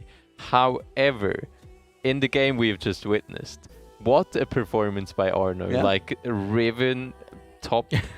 Wow, that was insane. But also 667, he was so good on his Syndra there. He landed so many super clutch stuns onto Vango in particular, but also like him chunking out Vango, stunning him up, zoning him out of the fight, and using the Unleash power, and then the Scatter the Weak again. I mean, there right at the end, he had like a 3-man stun just from the orbs of his ultimate lying on the ground. So quite the insane performance, but also Motomoto really showing his experience and his expertise on that Rek'Sai, and we could really see the difference between what he was able to do and also still do come these late game fights compared to the Jarvan, who was kind of lackluster. Yeah, I mean, the Jarvan was in the mid game falling behind quite heavily, because Rek'Sai was just able to get ganks here and there, get kills as well, very nice engages, and Jarvan was like, okay, yes, I can kind of go in there, but like the problem was Vango. If Vango was there in the early game, okay, they win the fight. However, if Vango was not there and Jarvan goes forward, he sometimes did not really have the support of his team, and then just gets taken out by the Rek'Sai and the Syndra combination. So like, he was falling behind a bit in the mid to late game, and then in the late game it was basically all on Ezreal to defend the base, to dish out the damage, to get the takedowns.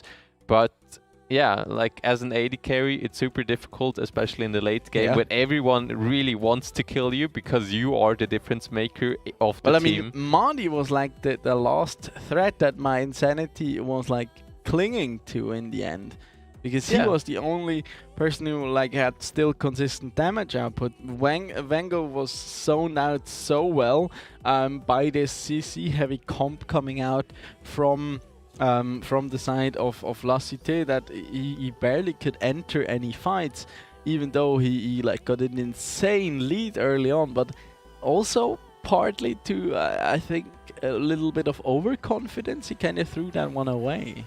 Yeah, I think sometimes he just overstepped a bit, or he tried to go in overestimating his damage, but maybe it's also a bit because he hasn't played the matchup against the Rek'Sai so often. Because Rek'Sai, a bit of a niche pick, you don't see it very often. So maybe he thought like, okay, I can do that. There was one fight in the bottom river where they were like, okay, Vango is coming from all the way flanking around. So with his mobility on the LeBlanc, he can get in and probably try to one-shot somebody.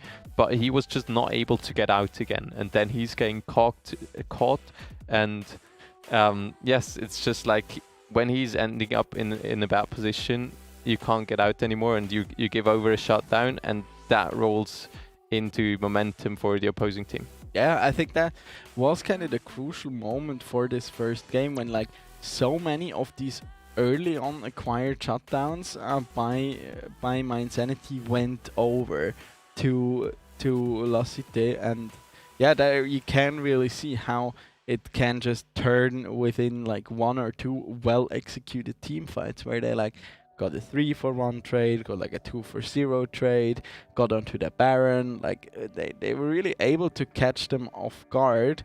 Also, like when 667 was like caught out in the top lane and then Arno just teleporting in, and yeah, it was just chaos. But La Cité always managed to keep the upper hand in those kind of scenarios, and this like leads me to a bit the conclusion that I kind of disliked that they decided to change their draft completely here, because with the Rise they would have had a less explosive early game probably, but they would have had a lot better and a lot more consistent mid and late game fights, and also with something like a cannon you can have way more impact, because Sioser essentially what he was doing is like not trying to die to the Riven early on, getting his farm, but other than that he didn't really get to do much. He was just a punching bag for the most part, and with Arno's insane lead that he acquired, he was also able to pretty much zone him out always, even when he wanted to use the Call of the Forge God.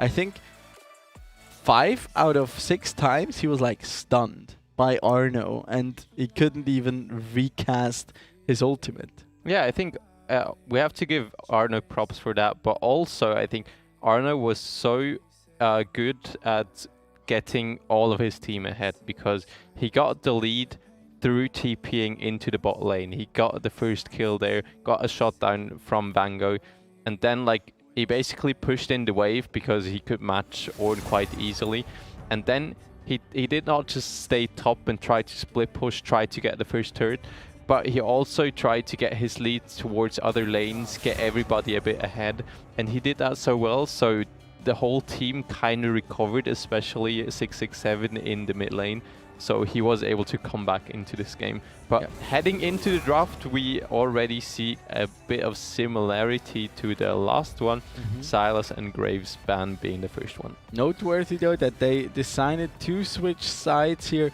Mindsanity now onto red side, so they get the counter pick here early on, but of course La Cité gets that priority here for a potential first pick, and I'm particularly curious whether Mindsanity will ban away the Rek'Sai here or not.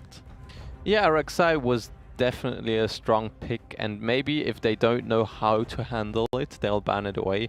However, I feel like they will have a plan on how to handle with it, and they have something in mind and will try to adapt the draft to it. Yeah, because I feel like they do ban it away here.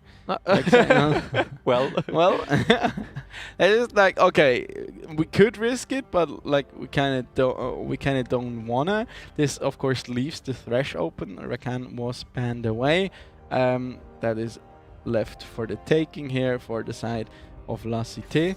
I could see like a Leona here as a potential answer to that.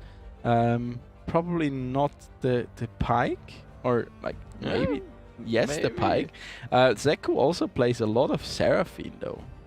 Oh, and as we saw before, I think since we're playing on 11.19, Seraphine's ult cooldown was lowered by 20 seconds at each rank. So 20 seconds a Seraphine ult, and I think we all know how Seraphine ults can impact team fights, especially if it goes through some teammates. Like the range getting extended, it can be so difficult to dodge that, and if you get hit by it, you're you're charmed. And then the wombo combo, especially now with a Saya that can shoot out the feathers behind you, pull them back, everybody gets rooted again, and you just can't move. So Saya getting picked up by the side of My Insanity, also picking it away from Hitokuro, because he has a lot of experience with that pick. Yep. So that's definitely very strong by My Insanity there. Pairing it up with a Lee Sin, who is a quite strong jungler at the moment. Definitely two very nice champs for My Insanity here. Yeah, them being like, okay, Jarvan, we had a good early game focus, but didn't really transition well. Let's go full on early game. But Lassite here, they do manage to pick the Kai'Sa up once again here for Hitokuro, this time with a lot of a safety support, so to speak. So they can really manage to like peel for him even better. I mean, he had a great performance in that last game, even though the early game was rough for them, and this time around they will get the LeBlanc for 6-6-7 here. I don't think My Insanity is too sad about that one. They didn't like, LeBlanc is a very hard champion to play in like a competitive setting, because she works so much around like vision and how you set it up, and you have to really enable her as there's the pike. I mean, like, the thing with LeBlanc is, I think that what did hurt her a lot in the last game is if she gets CC'd, you're quite squishy. So if you get CC'd, you have to jump in to do damage. So if you get CC'd, when you jump in, you don't get out again. You just get killed. And now the pike game picked up. It's not a lot of CC, but like Seku is very, very good on that pike. He's so very, very experienced on it as well. And like this here, the pike together with the Lee Sin is like the perfect setup for a quite a snowbally early game, because not only do you get to exert so much pressure, but you also get to share the spoils in full if you manage to secure those kills with the death from below. And we also see the respect ban here being thrown out towards the Riven from Arno, as well as the Camille. So Vlad is still open here for them. Yeah, Vladimir, we've seen it before, definitely a very threat here. But it's very nice to see they target ban the Syndra and the Malzahar away from Bango. And I think they will also, I know they will leave the counter pick for top lane when they're hovering the Zoe here. Will it get locked in though? It's going to be the TF, so a lot of global pressure here, especially against the LeBlanc, who, yeah, I think LeBlanc will just get... she tries to roam, so TF can match the plays. Yeah, certainly so. And with TP, you're just super, super mobile, as it looks like we have to redo the draft here due to a client crashing.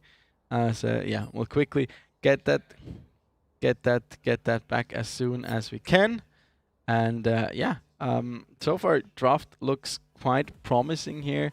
A lot more aggressive here on the side of My Insanity. It looked like in the first draft, the one that wasn't actually played, like they were like, okay, we're just gonna play safe, get like a facilitating supportive style jungle and just get us to the late game, and from there on out we have 3 really good carries that can take over the game. Then they decided, okay, maybe we want to brawl and roam a little bit more. That went completely sideways. So this time around it's like, okay, let's just throw caution into the wind and all go full-on aggression. Yeah, I mean, like, I really like their first draft, not gonna lie, with the Rise Cannon. Yeah. And in the second one, I feel like they still had the scaling style with the Ornn in the top lane. However, like, they never really had the chance to fight a full 5-on-5 team fight because of the brawling that happened before, because of the assassinations that happened before. So I think that Ornn pick did not really have a lot of value other than the ornaments that he obviously can provide. But he was just there to absorb a lot of pressure, but Riven was still like Riven was so far ahead, Ornn couldn't really play the lane early.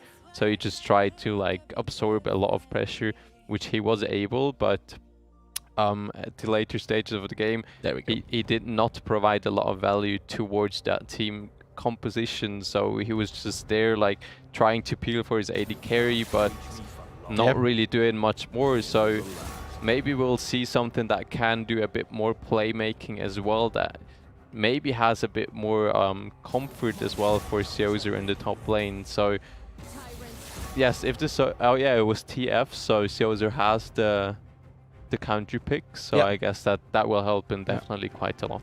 I mean, he could be looking at a Rumble here potentially. Would do really well because you can clear out waves pretty well, and also then roam down to the mid lane, for example, if the TF is ulting to the bottom lane, and also make sure you don't lose too much there when looking for those plays. But yeah, we're running back through the draft here quite quickly now, as yeah, nothing has changed. We just had to redo the draft, and yeah, I'll keep my eyes peeled here at pretty much that bottom side of the map here, because with the Lee Sin and the Pyke, they're really saying like, okay, let's throw down the gauntlet, let's go all in for it. And yeah, Lee Sin is the kind of champion to really make these plays possible. Yeah, I mean, Lee Sin, Pyke, like probably some of the most aggressive champs that you can have, especially in the early game, and then snowballing. Pyke as well can roam around quite fast because of his movement speed with the W, and then can try to accelerate other lanes as well, especially just, or maybe even go into the jungle to try to harass together with a Twisted Fate ultimate. Like there are a lot of possibilities, but however, there's also a big risk, because I feel like if you're going behind, like you don't really have the same power anymore. Yeah, he could be a bit useless here. Then that's gonna be a Gangplank and the Jarvan here to round out the composition for La Cité, by the looks of it. And I mean, if Arno gets rolling again on this champion here, Gangplank, I'd argue he's even worse. Like when he gets rolling, he'll just completely clap you. He's less flashy, but he'll just make your health bar disappear really fast. And that's gonna be the Rumble here, as predicted, for the side of Mind Sanity. They have a really good damage mix as well here on the side of Mind Sanity. For like La Cité, it's really mostly physical here. That could potentially kind of hurt them, but it like helps that on the side of Mind Sanity, pretty much everyone here is a squishy, even though both the Twisted Fate as well as the Rumble do synergize really well with Sonya's Hourglass, and that oftentimes helps you a lot. But I guess Gangplank, no care, Gangplank just crit your face, and yeah. Yeah, I mean, especially if you Sonya's, Gangplank is like, okay, I'm gonna put a barrel here, yeah, just and then I'll time it, and like, oh, as soon as you're out of that stopwatch, you're gonna vanish. Yeah. You're gonna go into his gray screen. So I think Mind Sanity, they really want to pressure in the early game. They want to snowball this match, because if they get into big team fights, if they go on to a later stage, they do not have any frontline, and if GP gets activated, if he has like 2 to 3 items, he really hurts. And with the, like, you can say he's ranged, especially with the Q and the barrels. Like, also with the comp here from Mind Sanity, you can't play side lanes. Like, that will be so hard, because you can't really match up the TF against either the LeBlanc or the Gangplank at later stages, because the Gangplank can just run you down. You can't even like gold card him, because he'll just eat oranges and he's K. And yeah, so you really have to look early for these pressure points around the map, secure early objectives, establish control over the enemy jungler. I mean, Lee Sin, probably the best early game jungler still in the game. And yeah, really try and get that snowball rolling early, and pretty much avoid at any cost what happened to them last game, where they did get ahead early, but Arna at the same time was also getting ahead, and then throwing away their lead, donating over the shutdowns, and yeah, just getting completely slapped thereafter. Yeah, that's yeah, they have to be careful about that, especially as you mentioned before, TP when he gets ahead. Aye, that does a lot of damage. Yeah, but even more now that he was given a crit scaling on his E. Yeah, exactly. But I also think like GP a very nice pick actually, because this kind of makes Twisted Fate hover more towards the bot side. Because as you mentioned before, Yeah. like if he gets gold carded, he just eats an orange, and he's fine. And like, also like it's- them reading into this draft that Mindsanity really wants to focus on the bottom side, because they kind of have to, because that's what Pyke is kind of there for, to make sure to like accelerate that bottom focus of the map even more. yeah, but also there's a thresh. Yeah. Like the problem, like actually they played it so well. They drafted it quite well because they relieve a lot of that pressure by having a thresh who can just lantern the Kai'Sa out. They have a Flay, they have a box to just slow them down if they try to go for any tower dives. So it's just like they have a lot of safety, and I think Twisted Fate, even though he has a lot of global pressure, it's more, I think, targeting towards the jungle, going invading with the Lee Sin together, or like matching the roams that LeBlanc can do, because you can't really go for picks onto the GP because he just eats an orange and is fine. Maybe if he overextends, you can look for something. But in this case, I think there might even be pressure towards having to at least put a little bit of focus towards the top lane, because you can't just let Arno free farm, A, and B, he's always gonna invest the cannon barrage onto the bottom side of the map and help them out when you're trying to play bot focused. So either you like are really ahead and you just do not care for the ultimate, and it'll just like, okay, we just want to go, we just want these kills, we just want to turret play things early, and don't mind if we have to sacrifice one of our members potentially. But as we are getting ready to start into the game, I actually see that Arno here decided to go with the Grasp of the Undying here, which is an interesting choice here from his side, because that one was significantly nerfed as a Gangplank's Parlay, so his Q is now coded as a ranged auto attack rather than a melee one as it did before. Ooh, actually we see a little bit of level 1. They're just all stacked up in that bush, maybe like expecting an invade, because Pyke has a hook, and if you have a hook champion, you really like to go for that early invades and try to hook like See, an that's AD carry. That's the bait, you know? Just because you have a hook doesn't mean you should go for level 1 plays. Yes, of course. If you have an overall good kit for level 1 fights, do it, go for it. Do it smartly though. But just having a hook is oftentimes not enough, because sometimes you're like, okay, yeah, we have Blitzcrank, let's just go in there, and then you like pull a Riven in there, and they also have like 3 more champions that are good level 1, and then just like get 3 kills, and you're like, okay, I just go next, I guess, and everyone's demotivated and shouting at each other.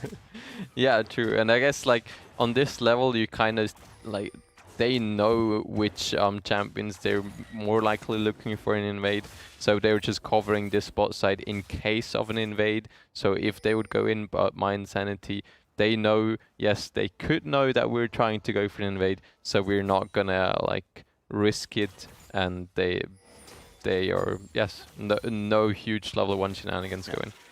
Also Broken Barrel here, starting on the blue buff.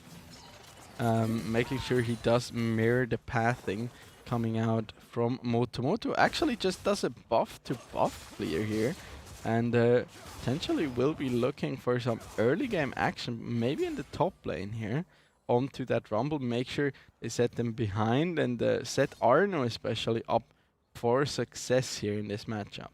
Yeah, Arno already has the early level 2, so he's able to zone Seozer a bit away from the wave. And like it's just already looking good for Arno in the top lane. I think that should be getting better for Seozer as soon as he gets some items and is able to get a bit more. But now we see Motomoto already in the mid lane. Vango gets a good red card.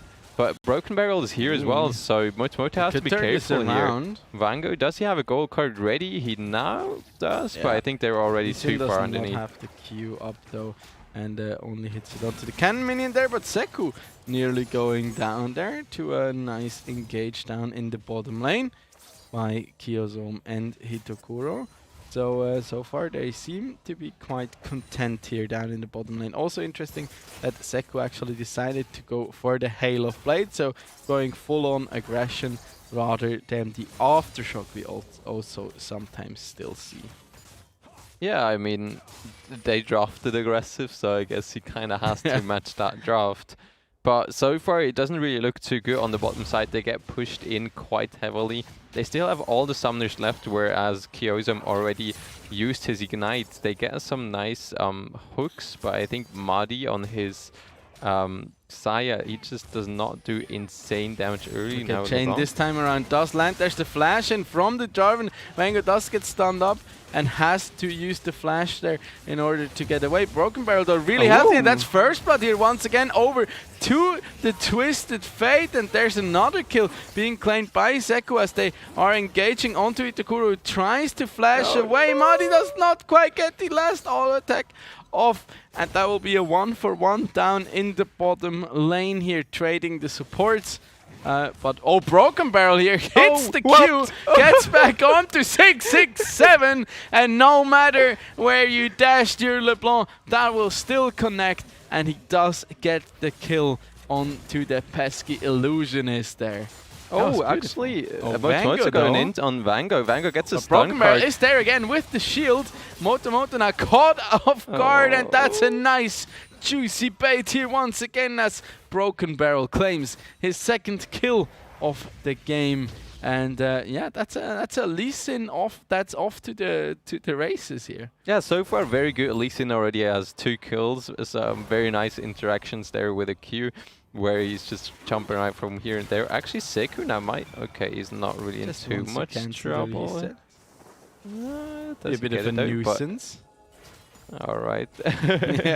Yeah, wasting a lot of time. This is actually quite significant here from Seku that he gets to cancel Hitokuro's recall there twice, actually, making him delay them and giving themselves time to set up the wave properly. As there we can see it again.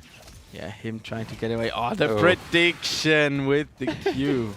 Beautifully done there. And I think actually 667 does him a bit of a favor by going back, because like he's not super overextended between 2 towers and has to kind of make his way through the enemy jungle, but he's already back in between the outer third and the inner third, so he's relatively fine. But crucially in the bot lane, the 1-for-1 we've seen before, it was 1 kill for the Kai'Sa, but also 1 kill for the Pyke. Therefore, the Saya is not really granted this 300 gold. So this might hurt a bit in the matchup, but so far in the gold, it's only a 200 or 150 gold lead for the Kai'Sa, so it's not too significant. But she can catch up this full wave, so she will get ahead by a bit.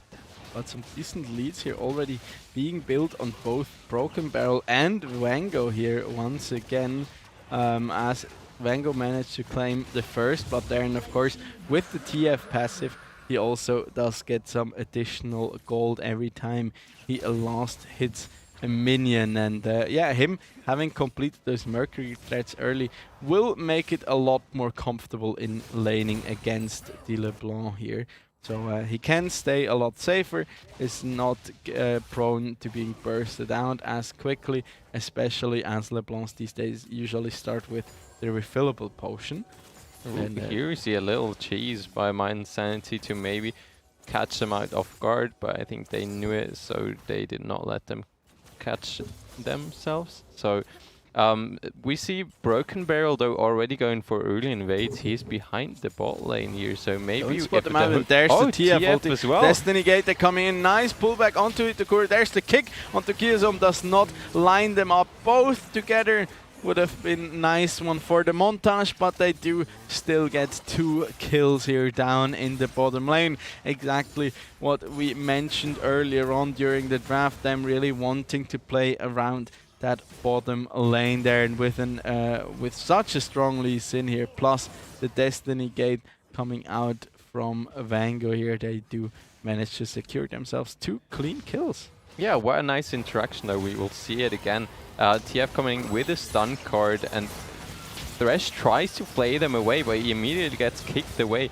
And Itakura just gets burned down really fast. And I think like the chain CC is super important, because otherwise Thresh can just lantern his AD carry and he's relatively safe. I guess he would still not be safe there, but it would grant them a bit of safety. But if your AD carry is getting stunned, then pulled back by a pike hook, like there's just not much you can do there.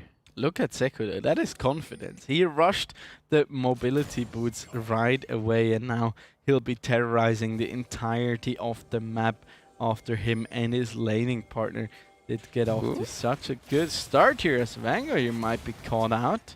Oh, but second Broken But Barrel who on is the caught way. with whom is the question, as Seku there does not connect the stun, but Hitokura is now all on his lows, and that's another kick here onto Hitokura. There's the Ken barrage now coming down. Motomoto here will try and pick up the kill onto Vango, but he does manage to get the blast plant there. Seku still not level 6. The feathers fly, and they fly, and oh, what? Wow, there, the wildcards over the wall do manage to finally pick up the kill onto Motomoto there. That would have been sad if I just hyped that up for nothing there.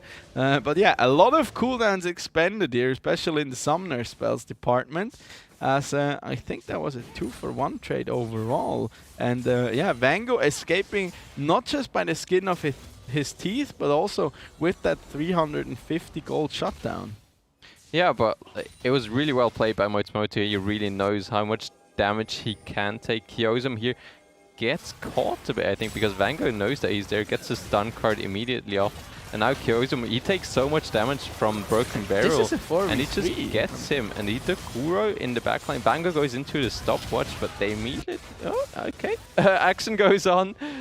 Motomoto going on to Siozer, but that's a 3-level advantage for Siozer, so I don't know if you can really fight Siozer there in that spot. Yeah, but now Vango going in aggressive onto 667 here, but and now that Seku has finally hit that level 6, these kind of, you can't really afford to go for these kind of scrappy fights anymore on the side of La Cité, because Pyke will just always threaten to pop that ultimate and get like a fortune for his team. Destiny here is popped once again, and once again they head into the bottom lane onto poor Hitokuro, who does manage to run for the hills though. Very nice splash there by Hitokuro. If Twisted Fate already had his Everfrost, then he would not be able to do that anymore, so I guess Twisted Fate will opt into that Everfrost to just get that lockdown, and you can't escape anymore as soon as that gold card has landed. Yeah, and also him, like, Vango playing a lot cleaner this time around. Like, last game, his LeBlanc game, was good in the early game, but then seemed a little sloppy, and now he's really cleaned it up here. Is already ahead by about 1,300 gold here over his lane opponent. Keep him quite the farm advantage here, but also like being present all across the map here, as I think Broken Barrel will be looking to potentially get down the Rift Herald here in the mid lane. And they do connect the hook onto 667, but I don't think they will be going in. Never mind. Wait, Motomoto's here as well. It's a party in the mid lane, I guess. But they still get the Rift Herald off to take all of the, or like almost all of the platings. So that's a quite good trade for my Insanity there, and nobody dies. So it's some good gold for them, and at the same time Broken Barrel just moves over to the Dragon and starts this up. He does have a lot of bot prio, and Kaiser's not here at all, so I think they would not be contested, and this is just going to be a free second break for my Insanity. Yeah, also having that Gore Drinker already complete here onto the Lee Sin will mean he has quite the advantage here in if those kind of scrappy fights do continue. They already have about a 5,000 gold advantage here on the side of my Insanity. So this game round, it does look a lot better here for them.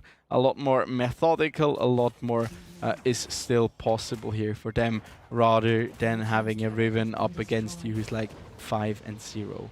Yeah, so far it looks really good. However, I'm still concerned because they're all opting for the full damage build.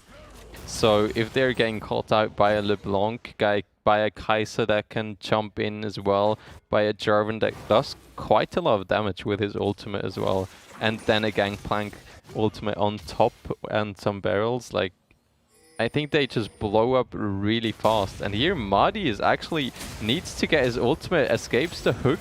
Now pulls back the fairies to get the double root, but They do get the kill here, but the they kill. do get onto Moto. Broken Barrel though falls. That's a double kill here for 667. Oh, and now he what? finally gets the Pyke reset. That's a is triple popping kill up. for the K. That's a quadra kill for the Pyke, and he spells death from below. Does fall himself. But as we know, that shutdown is not yet counted and given over once you're still rampaging through the enemy team. Therefore, unfortunately, Hitokuro not getting a shutdown for a Pyke, but Pyke picking up that quadra kill here and also filling the pockets of his teammates. Yeah, that is insane. Maddie here has to respect because he is on the weak side, gets Cannon barraged on as well, escapes the flay with his ultimate. And here Vango arrives, but 667 already has killed the Saya. Now Moto gets the ult to get a lot of damage, and they just immediately blow up the lead team. But here arrives Seku and just gets stun after stun, and then bang! Just like this. And that's a lot of gold shared as well, so they will start to snowball this lead. They have already to an 8k gold lead. Yeah, I mean, I gotta say, Pyke is one of my personal favorite champions. Sandreath Pyke, not his best skin, I think, but it's often it's like with Yasuo, you know. The really good ones, they run like the Western skin, and not like the super cool and edgy ones. I think it's the same with Pyke here, as he actually decided to opt for the Prowler's Claw here.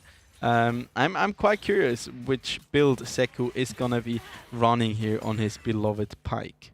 The thing, I'm mentioning it always, but it's still a thing, like, they have a lot of damage, and they have the executions with the Pyke as well. So they need to fight these fights very clean and get them low. Otherwise, oh, actually, Siozer just getting tower dived here. He's going super low, but survives for very long. Moto tanks the tower for very long, and they just get a clean dive up in the top lane onto Siozer there. Broken Barrel is cosplaying as a ward here. They are patiently waiting for them to potentially come in here. They do clear out the vision. I mean, I'm wondering, do they know how scary the prospect is of heading into that jungle here? As the hook is charged up, and they do decide against it here. As Arno does manage to pick up the tower up in the top lane here after they did kill Siozer. And yeah, this time around it's like weak side Siozer. Just yeah, you just have fun. You just play by yourself. Actually, Destiny's being popped. Oh, Everfrost does not not land. connect. Oh, How's it Moto cut? would be here as well, but actually Seku, okay. Flag and Drag is just gonna get Moto out to safety. But I feel like it might get difficult for my Insanity because, like, they're all so low on HP. And here we see it again, the dive onto Siozer. Arno gets chunked out a bit. Siozer, I think he knows he's dead there, so he just ults the wave, so it's not crashing. So they have to dive him and tank the tower, but Moto has so much HP, is full life, and Arno and 667 just do so much damage combined with each other. Moto tanking up the tower is super well done. And now they go on into Siozer as well. And again, but he does get down the red carpet there. Broken Barrel does connect the Sonic Wave, gets it to kill zone. There's the first kill there for Seku, but he does not get the reset onto Hitokuro. Does try and chase him down. That's a 4-man stun here off of one Phantom Undertow, and they do clean up house on the side of my Insanity, and will be just claiming that third dragon here to their name, putting themselves onto Soul Point. And ladies and gentlemen, if you've never witnessed an expert Pyke at work, there you go. Very, very welcome. Yeah, but as like Pyke has played this fight amazingly. He gets a 4-man stun, which completely turns around the team fight. It looked quite bad for my Insanity here. Siozer gets blown up so early, so they're in a 4v5 here. But Maddie or as well, he gets hooked here by Kyosum so very well. But Sekou gets the kill onto the Jarvan in the back line. Look at this. And here, They Sekou- see him all the time. Look at this. Phantom Undertow, flash. Okay, it's a 3-man stun 667, like just by like an inch, he managed to avoid that stun. Yeah, but like the problem But is it was he's- absolutely great. Oh, actually they go in. Oh, very nice Okay, stun as well. goodbye. And okay, he just died like there's that. not even time, you know. Vango doesn't even get the assist gold here because he died so fast. That's the issue here once again with the LeBlanc. If you're not completely like ahead and can one-shot each and everybody, you just get blown up so fast. I think no. Okay, they just run away here. But they have like so far, Arno gets a lot of free things. He's always alone, I feel like, and just gets free towers, gets free minions, gets free farm. He is quite well here with his CS. Now Madi actually going in, Kyosum and Itakura. Flash from Vango to get the stun and the root as well. Has to Sekou is go into there. the stopwatch. Madi is just down in the back line. That from below there does not hit Sekou now. Has to get out there. Chains do land onto Vango here, and Ooh, he does survives. go super low. That's Oh, shutdown no. now. Claimed from Arno. Does it start again? Does it start again? Oh, Broken Barrel's going back in, gets the kick onto LeBlanc, That's gets double a double kill. kill. Now Siozu Does land another Sonic Wave onto Killzone. Will run him down but now here. he has to be careful. And he lands Arno. it again! Look at the guy! And even with the play, it still does connect. Broken Barrel gets the 3rd kill in that turn of events here. And what a guy. He certainly does feel and look significantly better than previously on his Jarvan. Yeah, the Qs connect. He is able to create plays to go in can't very miss. aggressively. So here we see it again. Hitakura goes forward, but now Muddy just turns around. Gale forces right in. Lantern gets Hitakura a bit to safety. Stun lands onto a Thresh. Vango already gets stunned as well, but now look at Muddy in the backline just getting destroyed. And then Sekou manages to turn it around, get the kill onto the Kai'Sa. But now Vango is super deep, and so is Sekou. And Vango does survive with like 10 HP. Does he actually? No, he gets taken down. And in the meantime, Look at this Broken Barrel there, landing the Q, dashing in, kicking her LeBlanc right into the face, and then taking her out. And look at this, does get engaged upon, and snipes him out again. And there we can see he tries to flay him away, but is a little bit too little, too late, and that means he does pay with his life. And look at this. I mean, Vango, he's by far the richest member on the Rift now. He has 3 fully completed items, plus the Ether Wisp. 12,000 gold on the guy. Yeah, I mean, second on his team is actually Sekou on his Pike. But yeah, because Vango has a lot more farm, did do a good job previously, and then also was like the receiver of a lot of donations from the Pike Foundation. He is now super giga fat. But they have to be careful with the siege here. Arno still has Cannon Barrage up, and he does a lot of damage. He's 3-1 and 4 himself, and has had a quite good game so far. Now Pike is fishing for some hooks, does not connect though. But they're all not full health, so they have to be careful. What are side lanes? We don't care about those, you know. Yeah, like we go mid and run it down. Yeah. But I hope hero, they don't kill run hero. it down. But like 667 connects the chains, but has to get out because there are 5 people there. And now there's no minion wave. Everybody's just chilling in front of the mid tower. I feel like My Insanity, they know they have enough damage to just fully dive if they get a stun code onto an important member. But they also have to be careful now. Cannon Barrage is coming out.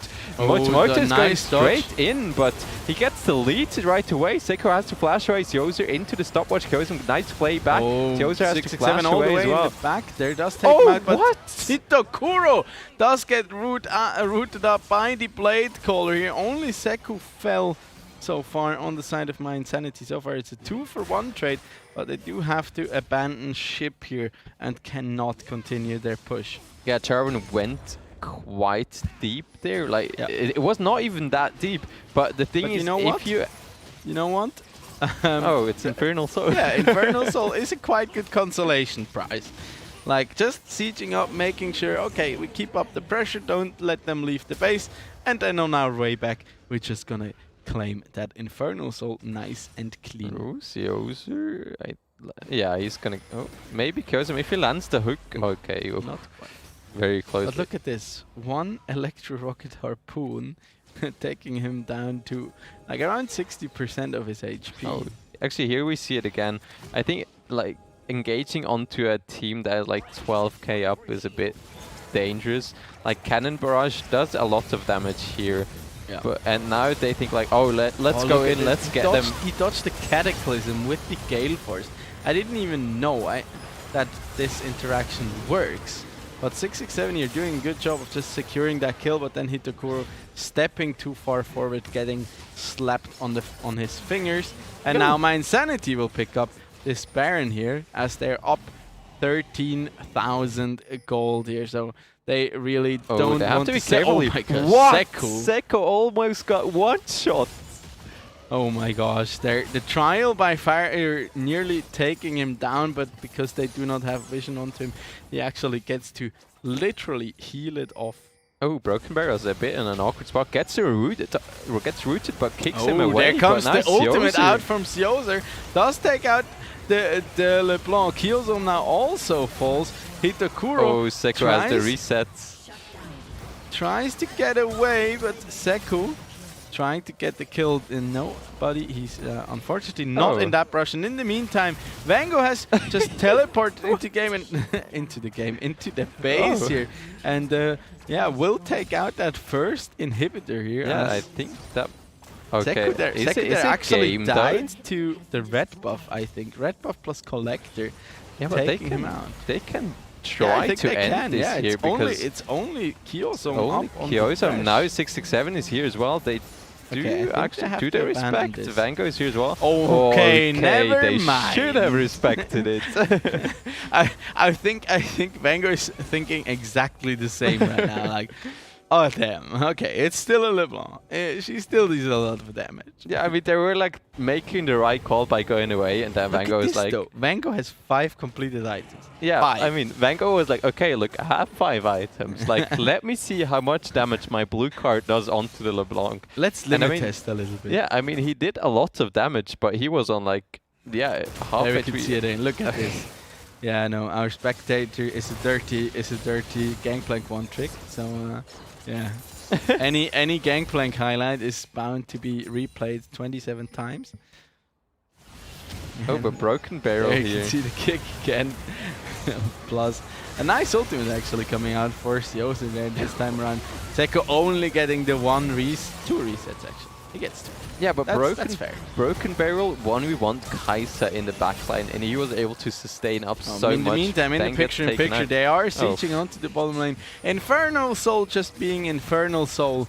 And yeah, they are showing why you should not give that one up uncontested. Not that they really had a choice in this case, but it still goes to show how good that objective really is, as they are now up a whopping 17k here on the side of my Insanity. And at this point, it's just like slapping them around with the wallets, as Mahdi does stay alive, even inside the Cataclysm, even inside the Cannon Barrage. And my Insanity, after blundering quite hard, I say, in game number 1, do look a lot cleaner here, and in 27 minutes do manage to close this one out, tying up the score 2-1. Yes, what a game. I felt like it was difficult to make it work because they had full-on damage. They were just going forward. If they if they get killed, it would be quite fast because they're all relatively squishy. But getting the Lee Sin ahead, getting the Pike ahead, or like getting Pike the resets, it's like, yes, like they played it really well. They got the lead, they got the snowball, they got all Drakes. Yeah, they got a quadra kill onto a Pike. True. I mean, that did help. Yeah, they got to share a lot of gold there. So yes, well played by my Insanity. Unless they hold on for quite a while. Arno almost able to one-shot that Pike, but sadly was not able to do that. Yeah, and But- even if, like, it wouldn't really have made a difference Yeah, at that true. point. You're already behind, like, 13k gold, so at that point, yeah, it's really hard. It's really, really hard. And, yeah, I mean, this game around, probably Vango really the MVP here, putting up a huge show. 21 kill participations of the 32 that his team got. Just fantastic play overall. Actually, Seku leading the kill score there overall. But overall, fantastic game here from My Insanity. So let's see who will take the deciding match. But until then, we're gonna head into another small break.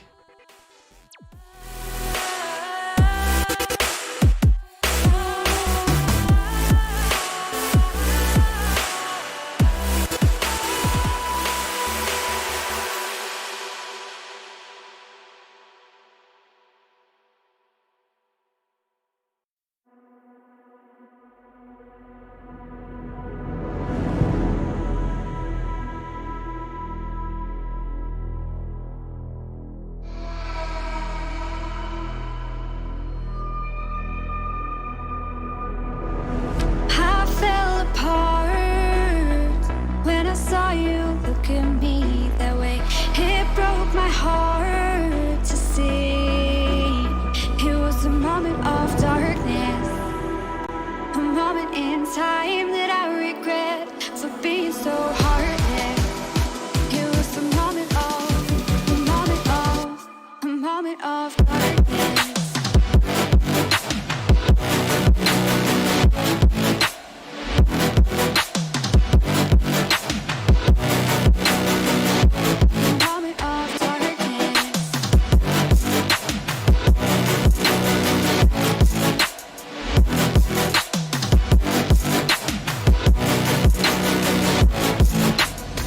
I fell apart when I saw you look at me that way.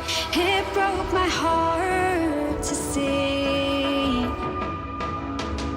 It's too hard, it don't come easy. I went dark, I lost it right away. And when it starts, God knows what I'll say. In my head, I had good reason.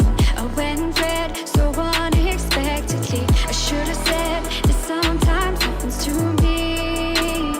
It was a moment of darkness, a moment in time that I regret for being so heartless.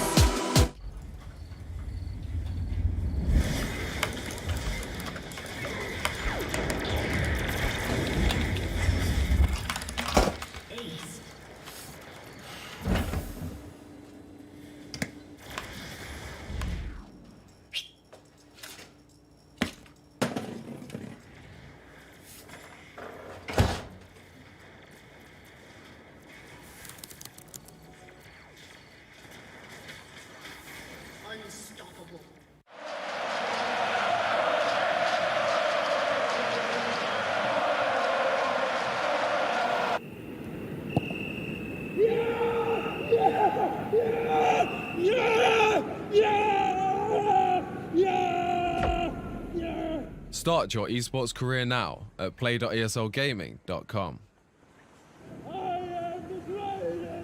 Mit dem Shuttle wäre es natürlich toll, wenn man den nicht vergisst zu machen, weil sonst ist es einfach nervig, wenn man jetzt... Alice, kannst du mir helfen mit dem WLAN-Passwort? Mom, geh doch einfach auf die My Swisscom App!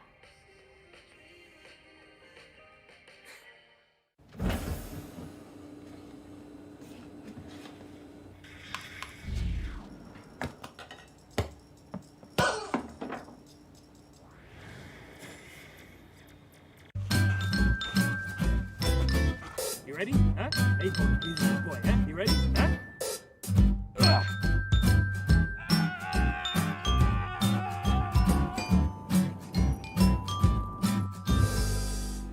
Start your esports career now at play.eslgaming.com.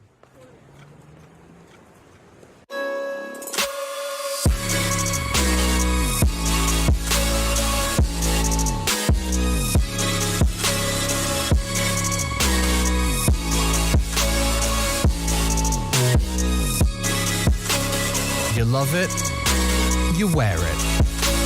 What's your style? Get your merch at shop.eslgaming.com.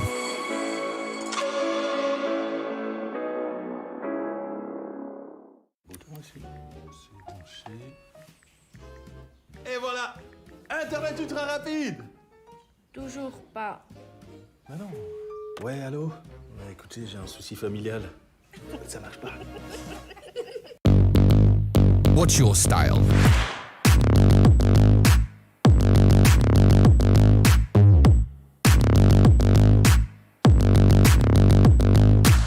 Get your merch at shop.eslgaming.com.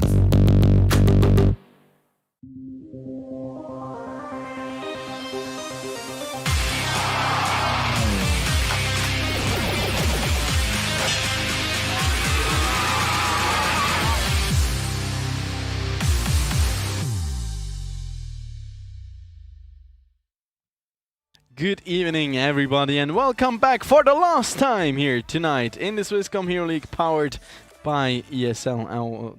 I nearly said powered by League of Legends, but no, we're just here watching League of Legends. My name is Don Rigoni, and with me here is the beautifully handsome and still very energetic Safar.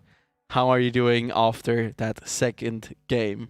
I am hyped. We get a game 3. That's always my wish, honestly. Get close games, get intense games, get hype games, and if this game goes into like the 35 minute mark where it's getting closer in team fights, and if the goal kind of stays equal, wow, that is going to be interesting. And I feel like even having a game 3, it's always so nice for me as a caster. It's like, yes, it's the moment, game 3. Now it counts. My Insanity, they can lose a lot, and I just by the way, I love the like the scoreboard, like match point for both of them. Like, yeah, no kidding, best of 3.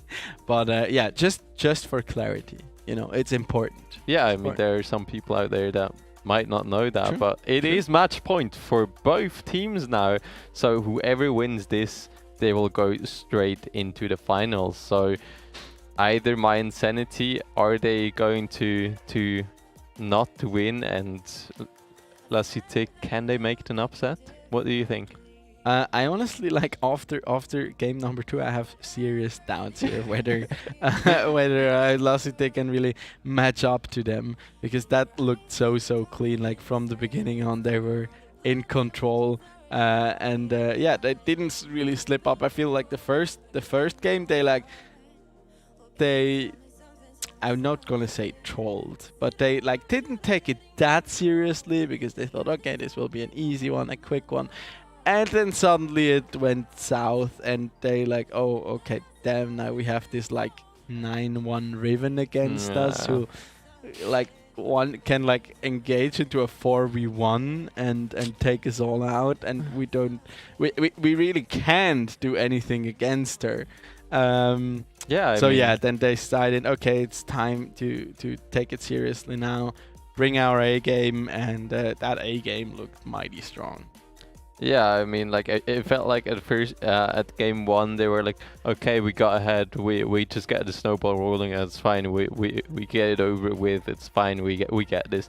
And then they were like not expecting so much pressure from La Cité. And then, yes, at one point this Riven was just too strong. They just played too well. And now game 2, they really showed up. They brought out the Pike. I'm wondering if they will ban the Pike now, as My Insanity did with the Rek'Sai in game 1, or after game 1. So maybe we'll see. But Pike definitely had a strong performance, but also Vango in the mid lane on this Twisted Fate. Yeah, very he was nice pick. so impactful on that one. Really perfect. He was everywhere around the map, and always also kept priority in the mid lane. Really set up Broken Barrel for success too. So yeah, overall great job there being done by the mid laner, but also like the team in general as a whole. Yeah, especially, and I don't know, I was just laughing about the bans, because it's the same 4 bans Yeah. for the first 4. Yeah. Like, yeah.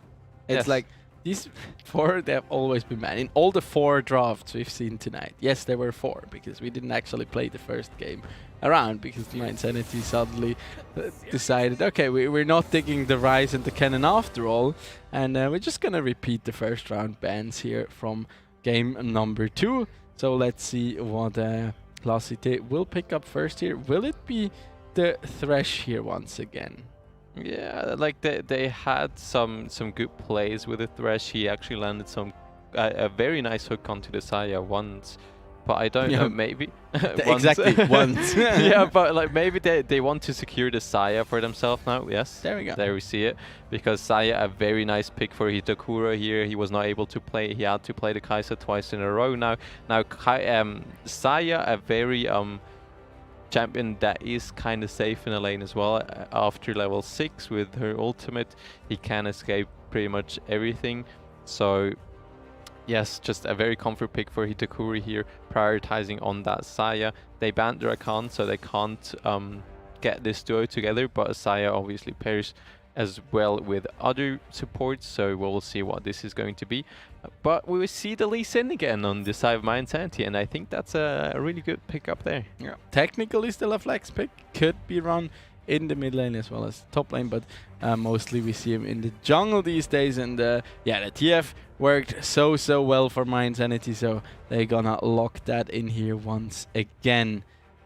Yeah, I think that duo, like, it worked so good before, and why would you change that? Like, you had Lee Sin that was really never change off. a working system. Yeah, true. And like, Twisted Fate had so much impact all around the map. So yes, we hope he can do that again. So yes, the client does not really like us today, so we experienced that once again. But I guess we'll see what that is going to be. But we'll see what is going to happen. We saw the Syndra there getting picked up. So Syndra into TF, it's a bit of a different matchup because you don't have LeBlanc again, but yes, I think Syndra can work quite well. Yeah, and it did fare super well for them in game number 1. 667 looked super confident on that one. Did manage to land so many super clutch stuns as well. This time around though, like this Twisted Fate will not be in lane for long. Like, he'll just gonna be pushing in the wave and then look for plays elsewhere, like together with the Lee Sin, invading into the enemy jungle or making his way down into the bottom lane once again. We'll have to see whether we're gonna see the Pyke once again come out for them, because that one was also like a key piece to the success of them during that last game. Yeah, you can Pyke. Yeah, you can play Pyke because it is a very aggressive champion. And then we saw the CC chain by Twisted Fate coming down into the bot lane, get the stun card off immediately into the Pyke hook, and then there's just like, you're slowed, you're getting pulled back. It's so hard to escape that. But you could also use an Nautilus there. You could use a Blitzcrank, something like that, to pair it up with that stun. Okay. Oh, actually we see an adaptation here. We see a Nidalee. Yeah, Motomoto's Nidalee is actually quite famous, and he's looked super strong on that one in the past. Could also like help them out here a bit in just trying to keep the distance. Also, with if 667 gets to set up some nice stuns, he can line up these spears from quite far, and yeah, they can just be looking to poke out their enemies here early. As Kane, Vango really seems to be struggling with the pick phase, or with the client here. And yeah, we have to try that one again, I guess. Yeah, but it's an interesting pick, the Nidalee. Always, whenever I see it, it's like, okay, actually, I think this guy knows what he's doing, because funny story, I tried Nidalee once in jungle And I was like, it wasn't my premiere in the LoL scene. I was like, okay, yeah, like I've seen it in pro play. It looks super cool. Yeah, and it then looks I've super played like strong. I've played it It's in fast. Aram, and I was like, oh, this champ is so nice. He just throws spears, and then they go down to half HP. Like Nidalee, what a champ! What a nice Yeah. champ. They're like, okay, yeah, let's try Nidalee jungle. Let's play it a bit. And then like I think I died on my second camp, and I was like, okay, well. Yeah, and then you look at some high elo or even competitive Nidalees who stay full health for Yeah. the entirety of their first clear. They're also super fast and exerting so much pressure. Nidalee is probably one of the hardest junglers, honestly, to play and to play properly on like a high level. And there are also so many like small things to know about her kit with like interacting with those on the hunt stacks. How you can like use your varying abilities and when you can use what, and yeah, it's like she's an intense champion. Yeah, and that's why I'm so like having much respect for the players that actually can play her. Like we haven't seen it yet. We haven't seen it work yet. So we can't say like, okay, insane player. Wow, he plays it incredible. But I think like already like having the confidence to lock in game 3 in the semi-finals and Nidalee, so you must have some confidence in your Nidalee. So yes, we'll see how that pick is gonna work out. Yeah, definitely so. And now we are back into the draft phase here. As we're already what? ahead. That's a bit of a visual bug there, I think. But yeah, they won't be changing anyways. You might hear the sound in the background and see the bands pop up, but also already the picks being locked in there. But that's just, I didn't really know why it happens, but it does happen. You know, after nearly 11 years of playing League of Legends, when it comes to the client, I stopped asking myself questions. You know, But I think they heard they wanted to update the client or read it. they're updating the mobile client. Oh, okay. Well, I think they're also updating the full-on client potentially and like put everything together into one. But I mean, we'll have to see. I guess I trust it when I see it. You know. Then it's like, True. yeah. I mean, like it's like the meme. Like here we go again. We got another draft. Yeah. Like it feels like we have played so many It's like games today. Time to lean back, you know, and enjoy the sight. There is your beloved Nidalee. Oh, actually, now we see what is going to be a new lock-in. What will it be? It will. Ooh. Jhin. Oh, Okay, that's I like interesting Jhin. adaptation. Madi plays it quite a lot, actually. Answer poke with poke here. And yeah, I mean, this is a really strong combination. I mean, if Twisted Fate gets in there, lands the stun card, you can just follow it up with the Deadly Flourish coming out from the Jhin. And yeah, after that, there will be a lot of damage that follows towards your direction. What is the poke from Jhin? His W and his ult. Okay. Yeah. Okay. Well. And okay. you can like land stuff from afar. I guess. Yeah. True. I was just like the style, or like, yes, you have the W, but the ult is like one, so you can't really poke them before, or you could poke them before the fight. Yes, but then your ultimate is down as well. So like, yeah, it's a bit of a. Or you just play fast Jhin. Have you ever seen that one? I when think you go like I've full seen crit it, and movement yes. speed, and then you like crit with every auto attack, and then you have like 700 movement speed, and you just run around and crit people in the face. You don't do a lot of damage, but it's super fun. And you look like a Roomba on steroids. Yes. A psychopath. I Roomba, I hope we won't experience that here tonight. So I hope he's gonna play full on damage. Because Jin's fourth shot, yeah, it deletes pretty much every member that we've seen in the La Cité roster at the moment. Okay, and because Mind Sanity here opting for a lot, and I mean a lot of CC here. But what a Nautilus can do, so can a Leona. And it looked really good in game number 1. It can set up the enemies here for Hitokuro to just throw down his feathers and keep them locked up even longer, plus ensure that as many as possible of those feathers will connect and deal a ton of damage. So a nice pick there as well. Yeah, they get themselves a bit of frontline as well with Yeah. the Leona, a bit of engage as well, because so far we have a Saya, can engage in some way with a Gale Force, and then maybe ult pull back Gale the Force feather. forward and ult. Can work. Syndra Okay. maybe with a stun as well. That's a Fiora though for Arno. So once again he goes full on split push carry mode. It worked once, didn't really work the second time around. There's gonna be the Heimer hovered. Don't Do you- believe that will be the lock-in here for the top Do you lane. think? Oh, or Ali. No, Oh, it's but gone. cannon would be very nice. Thank you. Actually. Oh. Finally we see a bit of cannon action here. Yeah, but what a nice comp by Mind Sanity. Honestly, they have a very nice engage. They have the CC of hell. If one the source of CC lands, it's like Yeah, I mean 5 minutes later, Yeah, I still mean, stunned. or dead. Or Probably dead Probably when you have a dead. cannon chin and everything. Probably so dead, yeah. Oh my god. yeah, it's They couldn't swap. but I guess like we know now Yeah, we what know they now. want to do and the lineup, so we can already discuss about that for a bit. So Jhin, I really like Jhin. I've played Jhin myself quite a lot. Very, very strong, and you do a hell of a lot of damage, especially like if you get one auto onto a Saya and she gets one auto onto you, it's like, oh well, nice trade.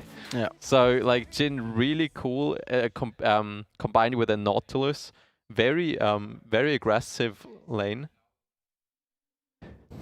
Very aggressive lane you have there, but also Leona quite a nice answer into that.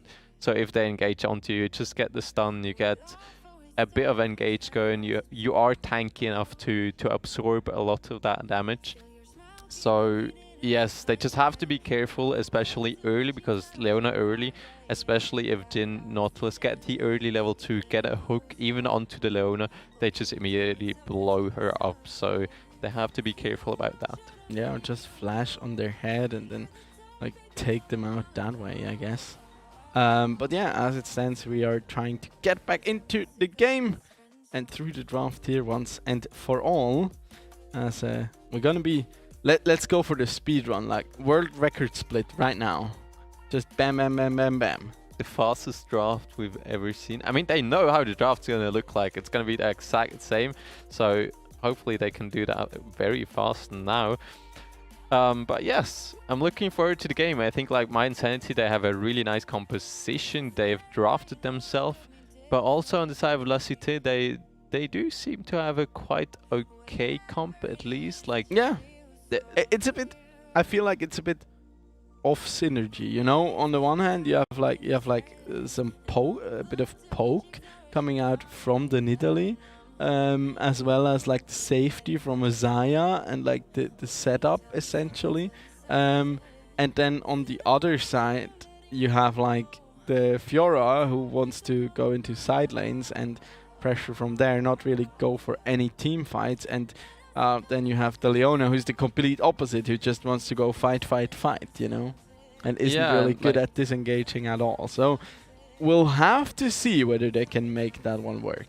Yeah, I think they don't really have a brawler that can match the Lee Sin. Like they have the Fiora that can duel with him, yes. Yeah. But like the Lee Sin against a Nidalee, like Nidalee either gets a lot of burst onto the Lee Sin to win the trade, but if it's going into an extended battle, like I think the Lee Sin, especially against like Nidalee, Syndra, Saya, like if he gets on top of you, it's so hard to fight against the Lee Sin. Yeah. So like.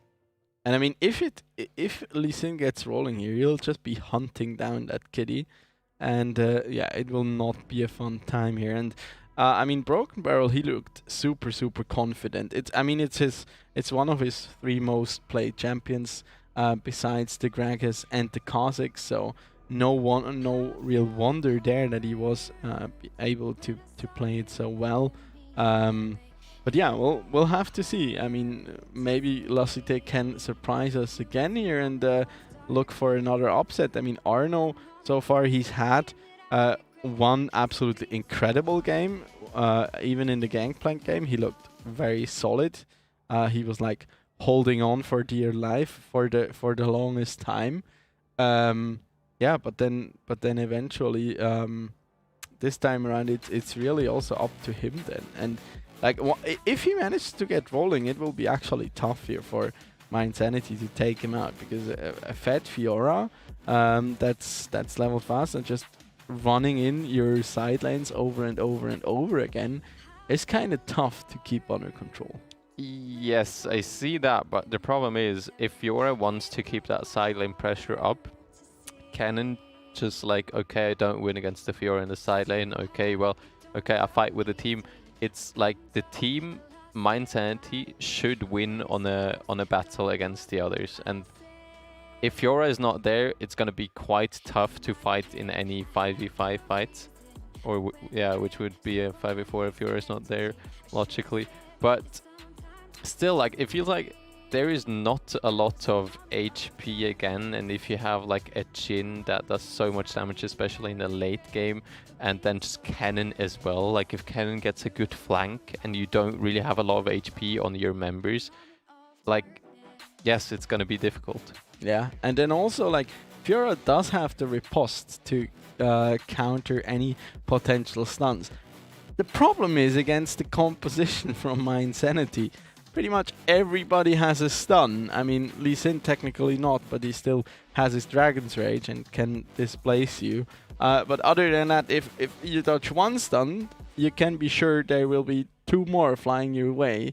And yeah, at some point it's just like game over. And that's like often the things that counters a champion like Fiora. I mean, she can't get to her vitals, she can't proc her ultimate, and yeah, it will just be overall sad and kited away from, and then there's not really much to heal off from. I mean, like, at least Arno gets a lot of value from his W, or he can use it. Yeah. But yes, it's quite a long cooldown, so he won't have that for the next incoming stun that definitely will be coming.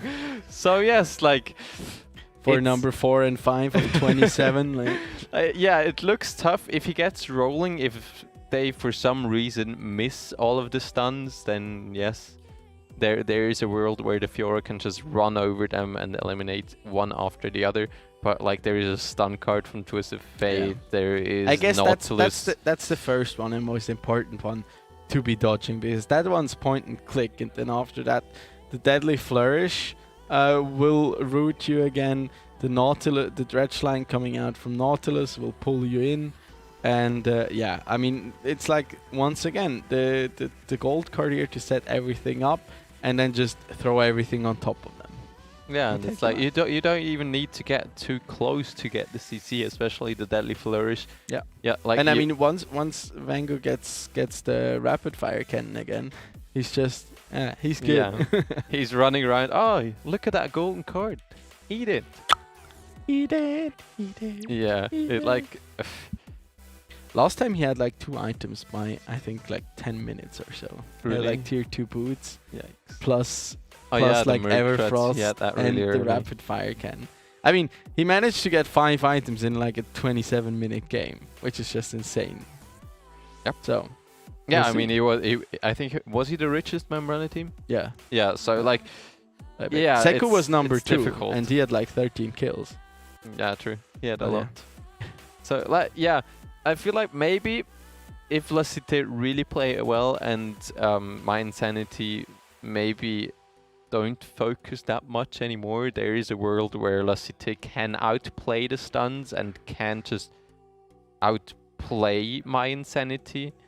But like, just looking at the stats on the paper, Mindsanity, in my opinion, has the edge in the draft. They should, yeah, like, they should be winning this match. But we're like, there is always a performance side in League of Legends, so they have to make it work as well. They maybe have the edge in the draft, but nothing is over yet. And there we go. For the last time tonight, we're heading on to Summoner's Rift here, as Mindsanity will be facing off against La Cité for the final spot in our grand finale here in the Swisscom Hero League, powered by ESL. And this time around, there will not be level 1 shenanigans here. By the looks of it, both of them just covering Moto meantime, looking for some spears, but Broken Barrel doesn't want any. Oh, but Vango does. That's like, it already hurts so much. Oh, okay, he popped a corrupting potion. I think he still has enough time to go back to base and just go full HP again, run back to lane, and does not miss any minions, I think. Yeah, so that does not really hurt him too much there. But yes, we'll see. I think level 1, level 2, I think we'll see My Insanity should have the edge in the early game, because this Jhin Nautilus combination looks very deadly in the bot lane, and they also are looking for a cheese maybe onto. Okay, they'll just make sure they get the pressure early and get the early level 2, so they can try to go for that level 2 engage. But so far, okay, Lee Sin started on his red, so Kennen is a bit late to lane, but that is okay so far. Ooh, Arno already going very aggressive onto Siozer here. He knows he does have a lot of damage early, especially if he can get him in the right angle there and pop his passive. So yes, it's already a bit difficult for Siozer in the top lane, especially Arno gets the early level 2. However, that's matched in the bot lane. Early level 2 here for Madi and Seku, but they're just going to push the lane in and maybe are going to take the free reset for themselves to get the advantage then later on in the lane. Yeah, or they could already be looking for some turret platings down here in the bottom lane, as Siozer, he should just be he should be pretty fine up here in the top lane, even though Kennen was nerfed a bit coming into this patch. Specifically, his Q was toned down a notch, but actually not too much. I really like this approach from Riot going into this Worlds patch, that they do like slight adjustment, not like big reworks or complete revamps of a champion's kit, but rather like small touches here and there, addressing champions that are super strong. But as they're going into the bottom lane here, Lassiter cannot really fight this due to the size of that minion wave here, and it looks like they will be opting for that reset you mentioned. Yeah, and it's very nice to see as well that the jungler, they've both started on the opposite side, so it's just going to be a trade-off scuttle. However, we see Nautilus already with an early roam here into the mid lane, so if 667 oversteps and Vango can land a stun card, maybe he's trying to bait him a bit there, letting himself getting stunned. Oh, but they have to be careful. Moto is here as well, but Broken Barrel and Seku are here to give some support to his mid laner. Yeah, the respect there that is paid by Moto, so they really want this win here. They have smelled blood after game number 1 and don't want to really risk it here by the looks of it. They really see themselves having a chance here, and I really love this, like the amount of respect that they are paying to the lineup here from My Insanity. Yeah, Mari and Seku, they have some quite prior, I would say, in the spot lane. They should be able to win the 2v2, and I think so even across the board. Look at the farm of them. It's like so close together. Siozer now has to flash away from the spear coming in from Moto there. Yeah, first quote unquote casualty there. By you having to blow that flash right there. Maybe we see a dive here in the bot lane. Vango's already on the way. Broken Barrel's just doing drugs here. Seku now, they're trying to get walking up to hit the Kuro. There's the teleport now coming in. There's the stun card. First blood once again over to Vango. That's a beautiful dive here coming out. Oh, Siozer's coming in there. Seku does stay alive for what feels like forever. And Killzone will also fall. That was such a beautiful dive. Madi also surviving. 5 people down in the bottom lane. TPs invested left, right, and center. I cannot talk anymore, it's way too late. But 667 had used his TP earlier to get back to the mid lane, therefore there's a teleport advantage here for Vango, and it does pay off here with 3 kills over to My Insanity. No, I think actually Vango, he just walked down. He didn't even use his TP, and like, look at the juggle. They just go straight on the Hitakura. They eliminate him quite fast with Vango there. Arno is coming in. However, Siozer coming in as well. Gets the stun onto Arno and onto Kyozam as well. And now, who's tanking? Broken Barrel is tanking for quite a long time. Now Madi is taking insane damage because that turret is loaded up, but Broken Barrel gets him a little shield. They share the plate with the whole team and back off away. Like, very, very beautiful tower dive there by My Insanity. Like a birthday party. Everybody gets to have some fun. They share a plate. It's not a cake, but yeah, well, you get it. Siozer is having a huge wave here, and Arno might threaten to just keep the wave here and freeze it for a bit. And Motomoto, he is waiting for Siozer to overstep to break that freeze, and he's just wasting a lot, or maybe not wasting a lot of time in the top lane. But so far, as long as Siozer does not overstep here, 667 is now also up here. Oh, Siozer. He does have the slicing maelstrom. That's true, but not he the does flash. not Oh, have he dodges. any flash. Nice dodge there, nice though. double stun from Siozer so far, but he's going so low. There's the shutdown claimed by Arno on his Fiora, as they do manage to pick that one up. It was a beautiful dodge, but in the end didn't quite matter, as I felt a bit mean there, ganging up as 3 people onto that poor Yordle there, but it does pay off here for the side of La Cité, and they finally get on the board. Yeah, I mean, that was just really well handled. They rotate not everybody, but the mid and the jungle into that top lane. So Siozer, he had to overstep quite hard to even touch the wave, because it was in a very awkward position for him. Slicing Maelstrom gained a bit of time for him. Now we'll see it again here, actually. Like, he tries to run away, gets the speed up. Very nice dodge on the scatter. Oh, in the meantime, in the picture, Vango does take out Hitakuro with another nice Destiny Gate down to the bottom lane. And yeah, that's like the side effect of investing so much time and also resources up here in the top lane. The other lanes of your opponents, they do get to accelerate. In this case, Broken Barrel on his Lee Sin was managed to extend his farm lead quite a bit, and also Vango in the mid got some precious CS, plus of course also Madi down in the bottom lane as well, who is now up 20 CS already. Here we can see it again, yeah, just straight on top there, lining it up for the dredge line, and not really much to be done there in response to that gank. Yeah, it's a CC chain we mentioned before, and Vango 100% kill participation, 2 kills to his name himself, and now going on to 667, but I think he just does not have a lot of damage at the current stage of the game. But he is already, like, he has a lot of gold in his pocket, and he's probably just going to try to snowball it over the whole map with his Destiny Gate. Yeah, and I mean, he is already level 8 here, and those wildcards, they do quite a bit of damage here. And with the Mercury threats completed, he's not really under too much threat, as Broken Barrel will pick up that blue buff here. Says, no, you don't get that. Spear does not connect. And yeah, Motomoto has to leave the jungle without getting anything for his troubles.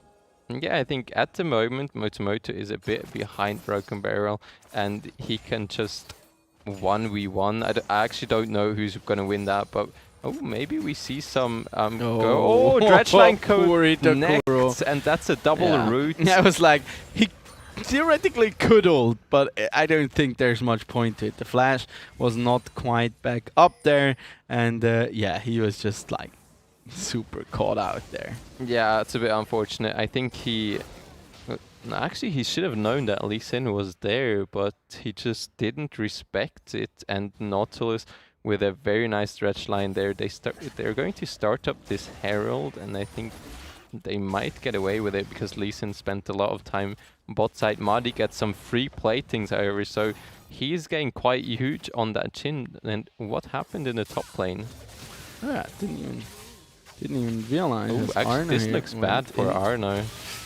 Seoser turns it around. Arno uses his ult as well, and this is... Oh, he goes quite low, but he's just going to walk around. But that's just a very bad trade for Arno there. Yeah, Motomoto in the meantime actually did catch up quite a bit here in terms of farm after that bottom side gank here, cleared out his entire top side, plus also picked up the Rift Herald that he now probably wants to donate into the top lane here for that Fiora to accelerate a little bit.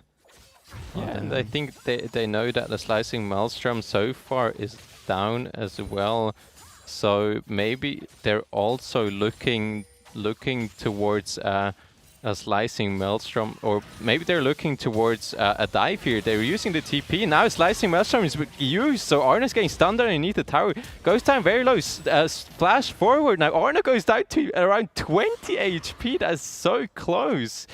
But ooh, that was really close there. Okay, now they're going in onto the bottom lane. Very nice Thresh line, kick back. Kyozom just goes down. Nice pull back by the fairy to root Seko, but he's just a very tanky Nautilus, so he just can't do a lot there. Yeah, that was a really good series of plays here down. But as we say that, 667 actually does take out Seoser up in the top lane, pays him a visit up there. But Broken Barrel now will just claim that second dragon here. As yeah, they will invest that Herald up in the top lane here, I believe. And actually 667 will be the beneficiary of that additional gold. Oh yeah, they got the kill on Broken Barrel is well. Back in the bottom lane. Hit the Oh, what in using the Feather Storm. The gold card. Very nice route as well underneath the tower, but he's get taken down in the end. Now they get the full top tower, first third blood, I think, as well. Yep. So that's a lot of gold going over to 667 and Motomoto, and I think was Arno up there as well. Or he was actually the kill onto Seoser. That's going to be a flash scatter of the week, and now the Unleashed Power should come in as well. And wow, just a solo kill by the Syndra. Knowing how much damage he is able to output, confidently flashing forward and stunning up Seoser there. Great job from the side of 667 with that one. As yeah, now they actually did they manage? Yeah, they did manage to finish off the tower down in the bottom lane. And actually, like, Arno is doing such a good job up in that top lane for that being ranged into melee matchup. Like, not even for that, he's completely winning Arno is going on to Seku. Seku does have flash, so he can just flash over the wall. Arno now a bit in trouble. He's... oh, look at this though, the patience there on the resonating strike. 667, they're also being tagged up. That's the kick onto him, and he does fall eventually after claiming the double kill. But Kyozom will take the kill there. Not quite the member you'd like that goal to be on. But so therefore certainly worth it here for the side of Mindsanity, as they're now whacking away at the mid lane outer turret. The platings have fallen off here, unfortunately for them, but nevertheless, Kyozom really feeling himself in there. Goes very low. Okay, Arno is back in there. They're slicing Maelstrom. Arno here claims the kill though onto Seoser. They did not get the chance to reset yet, spent their money and refilled their health bars, and then that means actually Lacite, they get to turn this one around here in the mid lane and actually take down their outer turret. Broken Barrel goes in, goes... Okay. Oh, now it's Vango time. Vango is here, stun card lands, and already 2 kills going down for Mindsanity. And what a series of events. Like, everybody teleporting to the mid lane and be like, okay, I also want a part of this one. Don't start the party without me. Yeah, it's like my insanity with it. Oh, actually, we get a little replay here. Arno goes right onto Seko, uses Look at the ult dodge, onto though. him as well. And now Arno is so out of place, and Broken Barrel already landed his Q, so he can just immediately knock him out. Look at that hook! The dredge He line just, is like, insane. Snuck it through there. Broken Barrel just goes in onto the Syndra You know- that he kicked away. Nautilus dredge line is just such a weird ability. It has the slimmest and the thickest hitbox at the same time. Yeah, that is true. Sometimes you really don't know how something connected. But here there's a very nice slicing maelstrom. Another TP coming in, so they have to back away and respect it. They have to let go of the mid tower there, so La Cité was able to grab the mid tower. But My Insanity, they're leading in kills and also in gold because very nice spear hits onto the Lee Sin there, but has the blast cone too. Like at this point, you have to ask yourself: do you really want to go in there? Because that's a gore drinker, Lee Sin right there, who's already completed his tier 2 boots and has a Kindle gem on top of it. So he can output quite a bit of damage here, and this, and is rather tanky for him being technically an assassin. Yeah, but so far a lot of plays that we see from La Cité is towards that top side. They want to get Arno ahead. They want to make him able to snowball the game and take over the game. But the problem is they concede a lot on the bot side. We see an 0-0 and 12 Chin. Like he sadly That's did not. a poor Chin. Yeah, like sadly he did not get any kills himself, but he still got a lot of gold and he got a lot of free farm due to that as well. So it's very well played. Teleporting for Chin in there. here once again, looking for a stun with the gold card. There's the curtain call, slowing everybody down. Siosa now looking for a potential window in there, but La Cité, they do manage to back away here, and now My Insanity are setting their sights onto that dragon here, and also that dragon fight will be probably the last thing I get to cast here tonight. As Seku hooks himself away. Arno trying to chase him down there. Wenger still has the stun card locked up, does lose it right now, but they do pick up the Baron here, the dragon I mean, and back away slowly as Arno still trying to pluck away at them from behind as Broken Barrel there goes in, and everybody exchanging mean looks here. Nobody going down yet. Sioser now pops the slicing maelstrom, and 667 will be the first one to fall. Now Hitakura could also be caught out here, but they do Broken not. Barrel wants to go in. Actually, they get the stun onto Arno. Arno's just getting chain CC'd. Very nice use of the and W. they managed to finally start the cleanup here. Broken Barrel is in the backline, does connect the Sonic Wave, and with the resonating strike, he does take down Kizion, and I think that should push the snowball enough forward for My Insanity to soon end this one here. But unfortunately, I have to say goodbye at this point, because otherwise I literally do not get home anymore. And since I do have school tomorrow, I have to say goodbye and leave you to the trusted hands here of Zafer. I promise he'll take good care of you, nearly as good care as Broken Barrel does with this Rift Herald here. But it was a great pleasure casting with you, and we're gonna see you back at the finals. Good luck, have fun, and enjoy the rest of the game, everybody. Yeah, sadly we have to say to Don Rigoni here, but I'll be taking over. I'll try to cover everything as good as I can. And here we saw Arno just wasting a lot of time. Insane scatter of the week there, but Sioser coming in with a flank now, and 667 is just getting a bit caught off guard. He's just way too much forward there. Now Broken Barrel tries to go into Motomoto. Arno tries to go in onto Sioser, but he gets rooted immediately and then just gets taken out. And in the backline, Broken Barrel just gets the Saya, and the Dredge line connects as well onto the Leona, and they're just clean houses. Now the kill score is 4-18 for My Insanity. They have a 7.3k gold lead, which is quite insane at that point. Now Vango is just looking at this Syndra, gets a very nice Everfrost as well to get the root. Now stun card is loaded again. Very nice stun. Wild cards connect. Broken Barrel is here. Flash forward from the Syndra to try to get the Unleash power, but the Lee Sin is there, and the stopwatch from Wengo works very good as well. So good play by My Insanity there. Oh, thank you very much. So I'm just getting moved in the middle of the table, so I am now in the middle. Now I'm taking over the stream.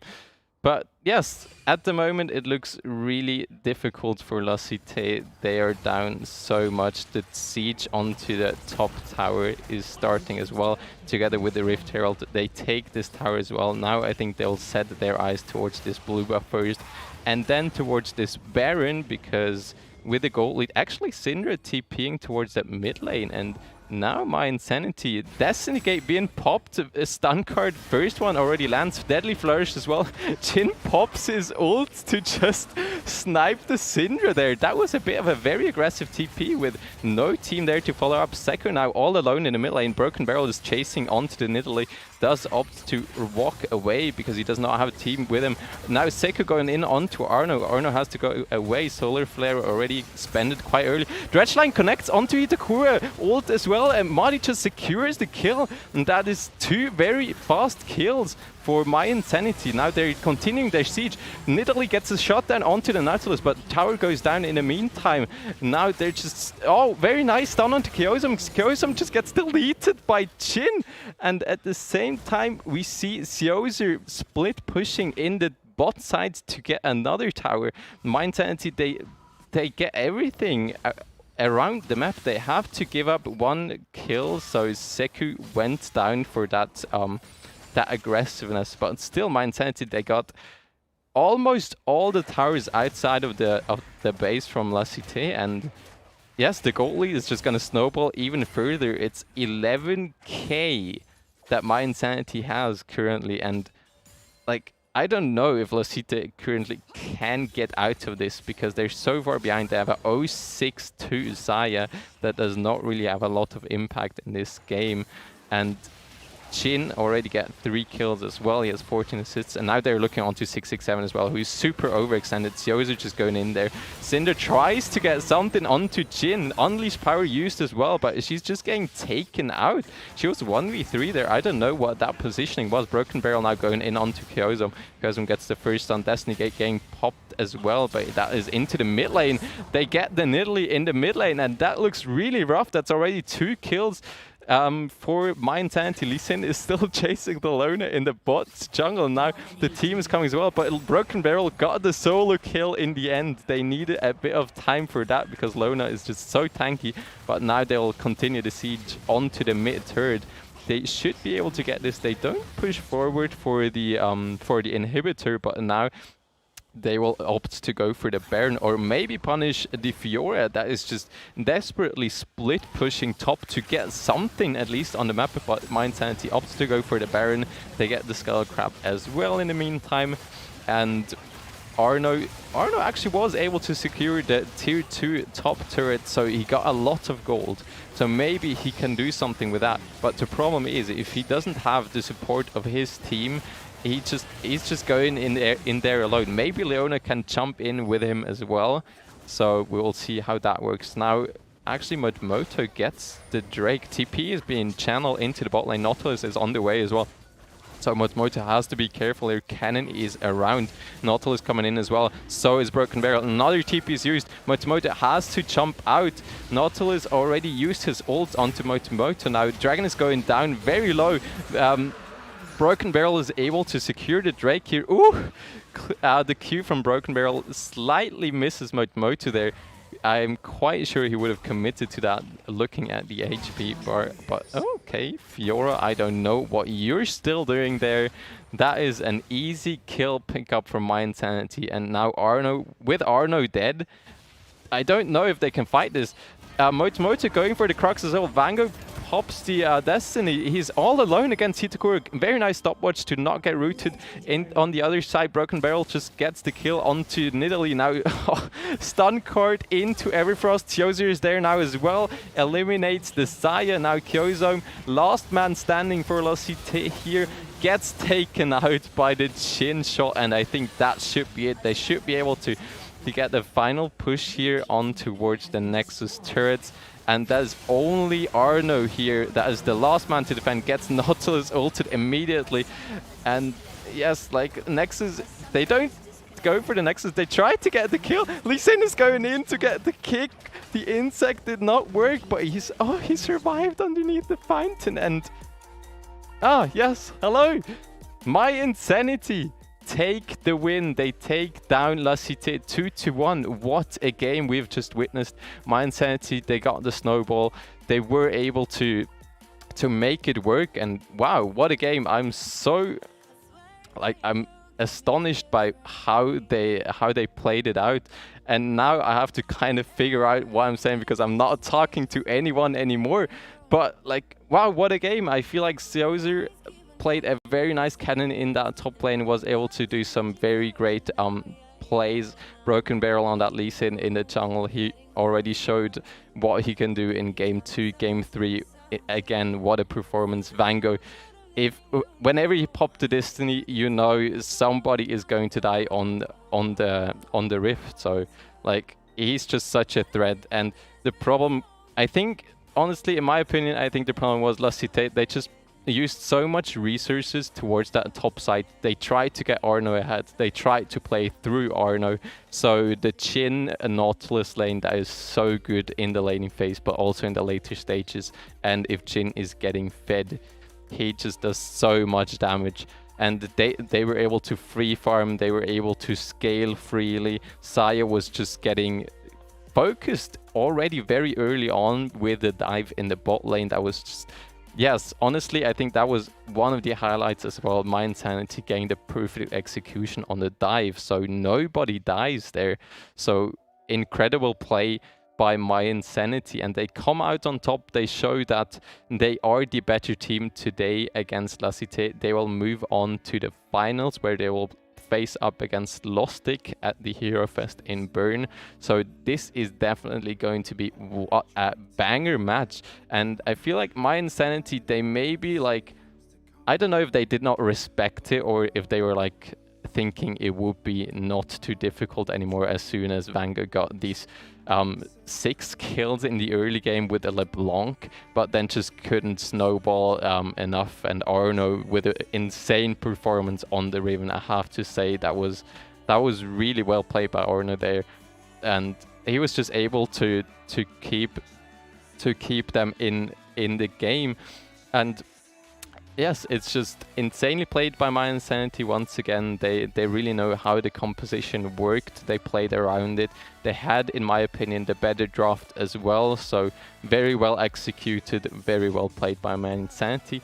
And let's quickly take a look at the bracket to see how everything ended up. So yeah, as we saw, the semi-final that had happened yesterday, Lostic taking down Fragbox 2-0. They move on into the finals, and today the stream we have just seen My Insanity taking down La Cité 2-1. So they will teams will meet each other on the 3rd October, the Sunday, on the Hero Fest here in Bern, and I'm really looking forward to that game because, like, we know Lostic is really strong. They haven't lost a single game in this whole tournament. They have very good players on their roster, and yes, so far we have only seen them winning, but is My Insanity the force that can finally take them down?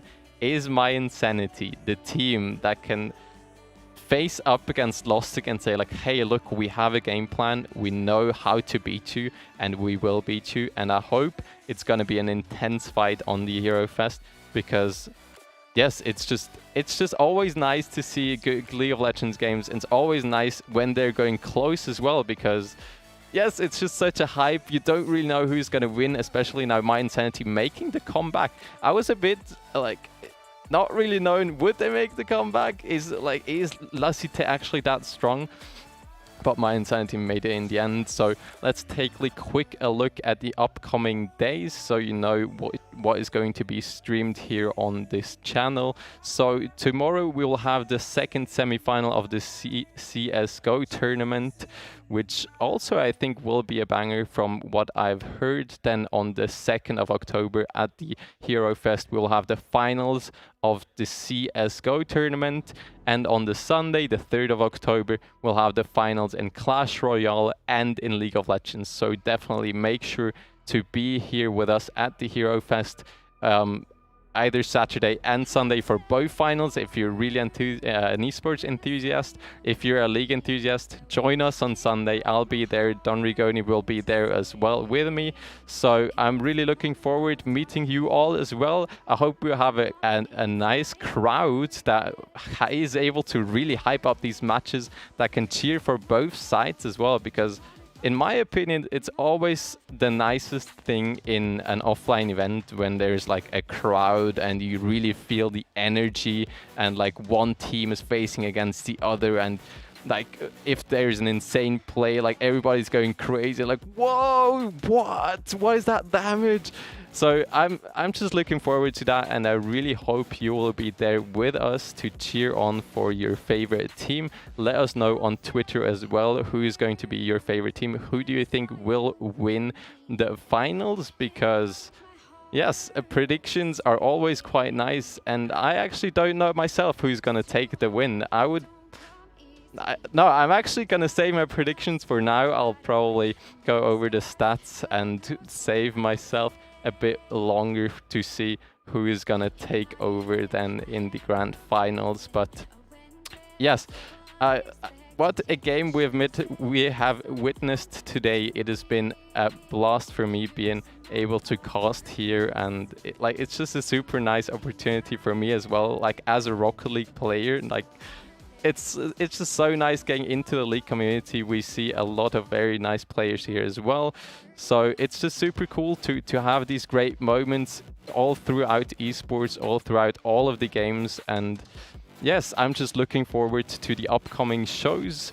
Make sure to leave a follow, maybe me as well. I am Safair on Twitter, but also leave a follow on ESL Swiss on our Twitter channel for the league, so you get updated on the upcoming matches, on the results that have been happening on the other games, and also on Swisscom Gaming. That is the other channel we're using. So with that being said, I just want to thank everybody again for coming here today, watching the games with us. Sadly, Rigoni is not here to say goodbye anymore, but I'm quite sure he wants to thank all of you as well. And yes, it's been a blast for me. I'm really looking forward to the finals, and I hope to meet you all there. And with this being said, thank you all for coming by. Have a good night, everyone, and we will see us at the Hero Fest.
Start your esports career now at play.eslgaming.com.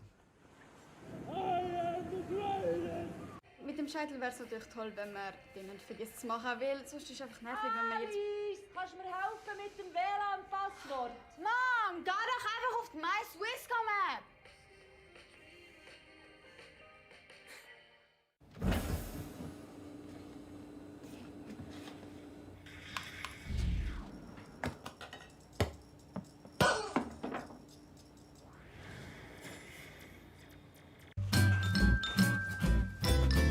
You ready? Huh? Hey, he's a good boy. Huh? You ready? Huh?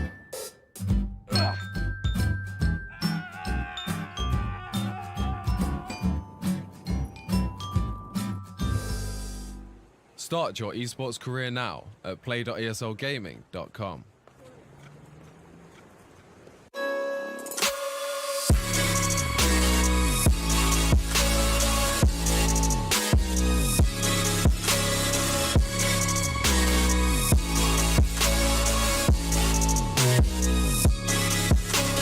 You love it, you wear it. What's your style? Get your merch at shop.eslgaming.com.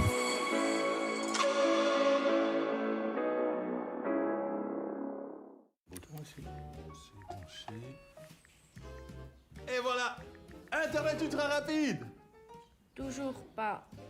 Bah non. Ouais, allô? Ouais, écoutez, j'ai un souci familial. Ça marche pas. What's your style?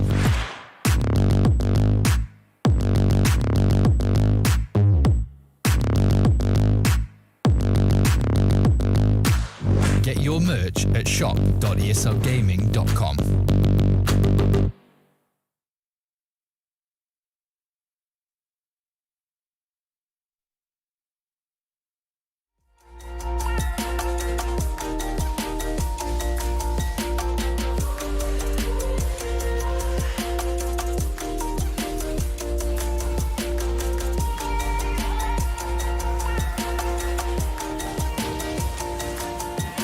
I swear that you look at me differently. Whatever it is, it just feels so real. And your eyes keep on talking in the silence, and all the blood to my cheeks are rushing now, yeah, yeah. And I'm hoping you are getting closer. Well, can you tell me something? Tell me something. Is it a wild shot of letting you know that you're the topic of all of my thoughts? Yeah. And that I'm sick of this been told. Well, can you tell me something? Tell me something. Well, can you tell me something? Tell me something. Well, can you tell me something? Tell me something. 'Cause I'm so sick of this friend zone.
Chasing love in an empty bar. Pour a drink till I make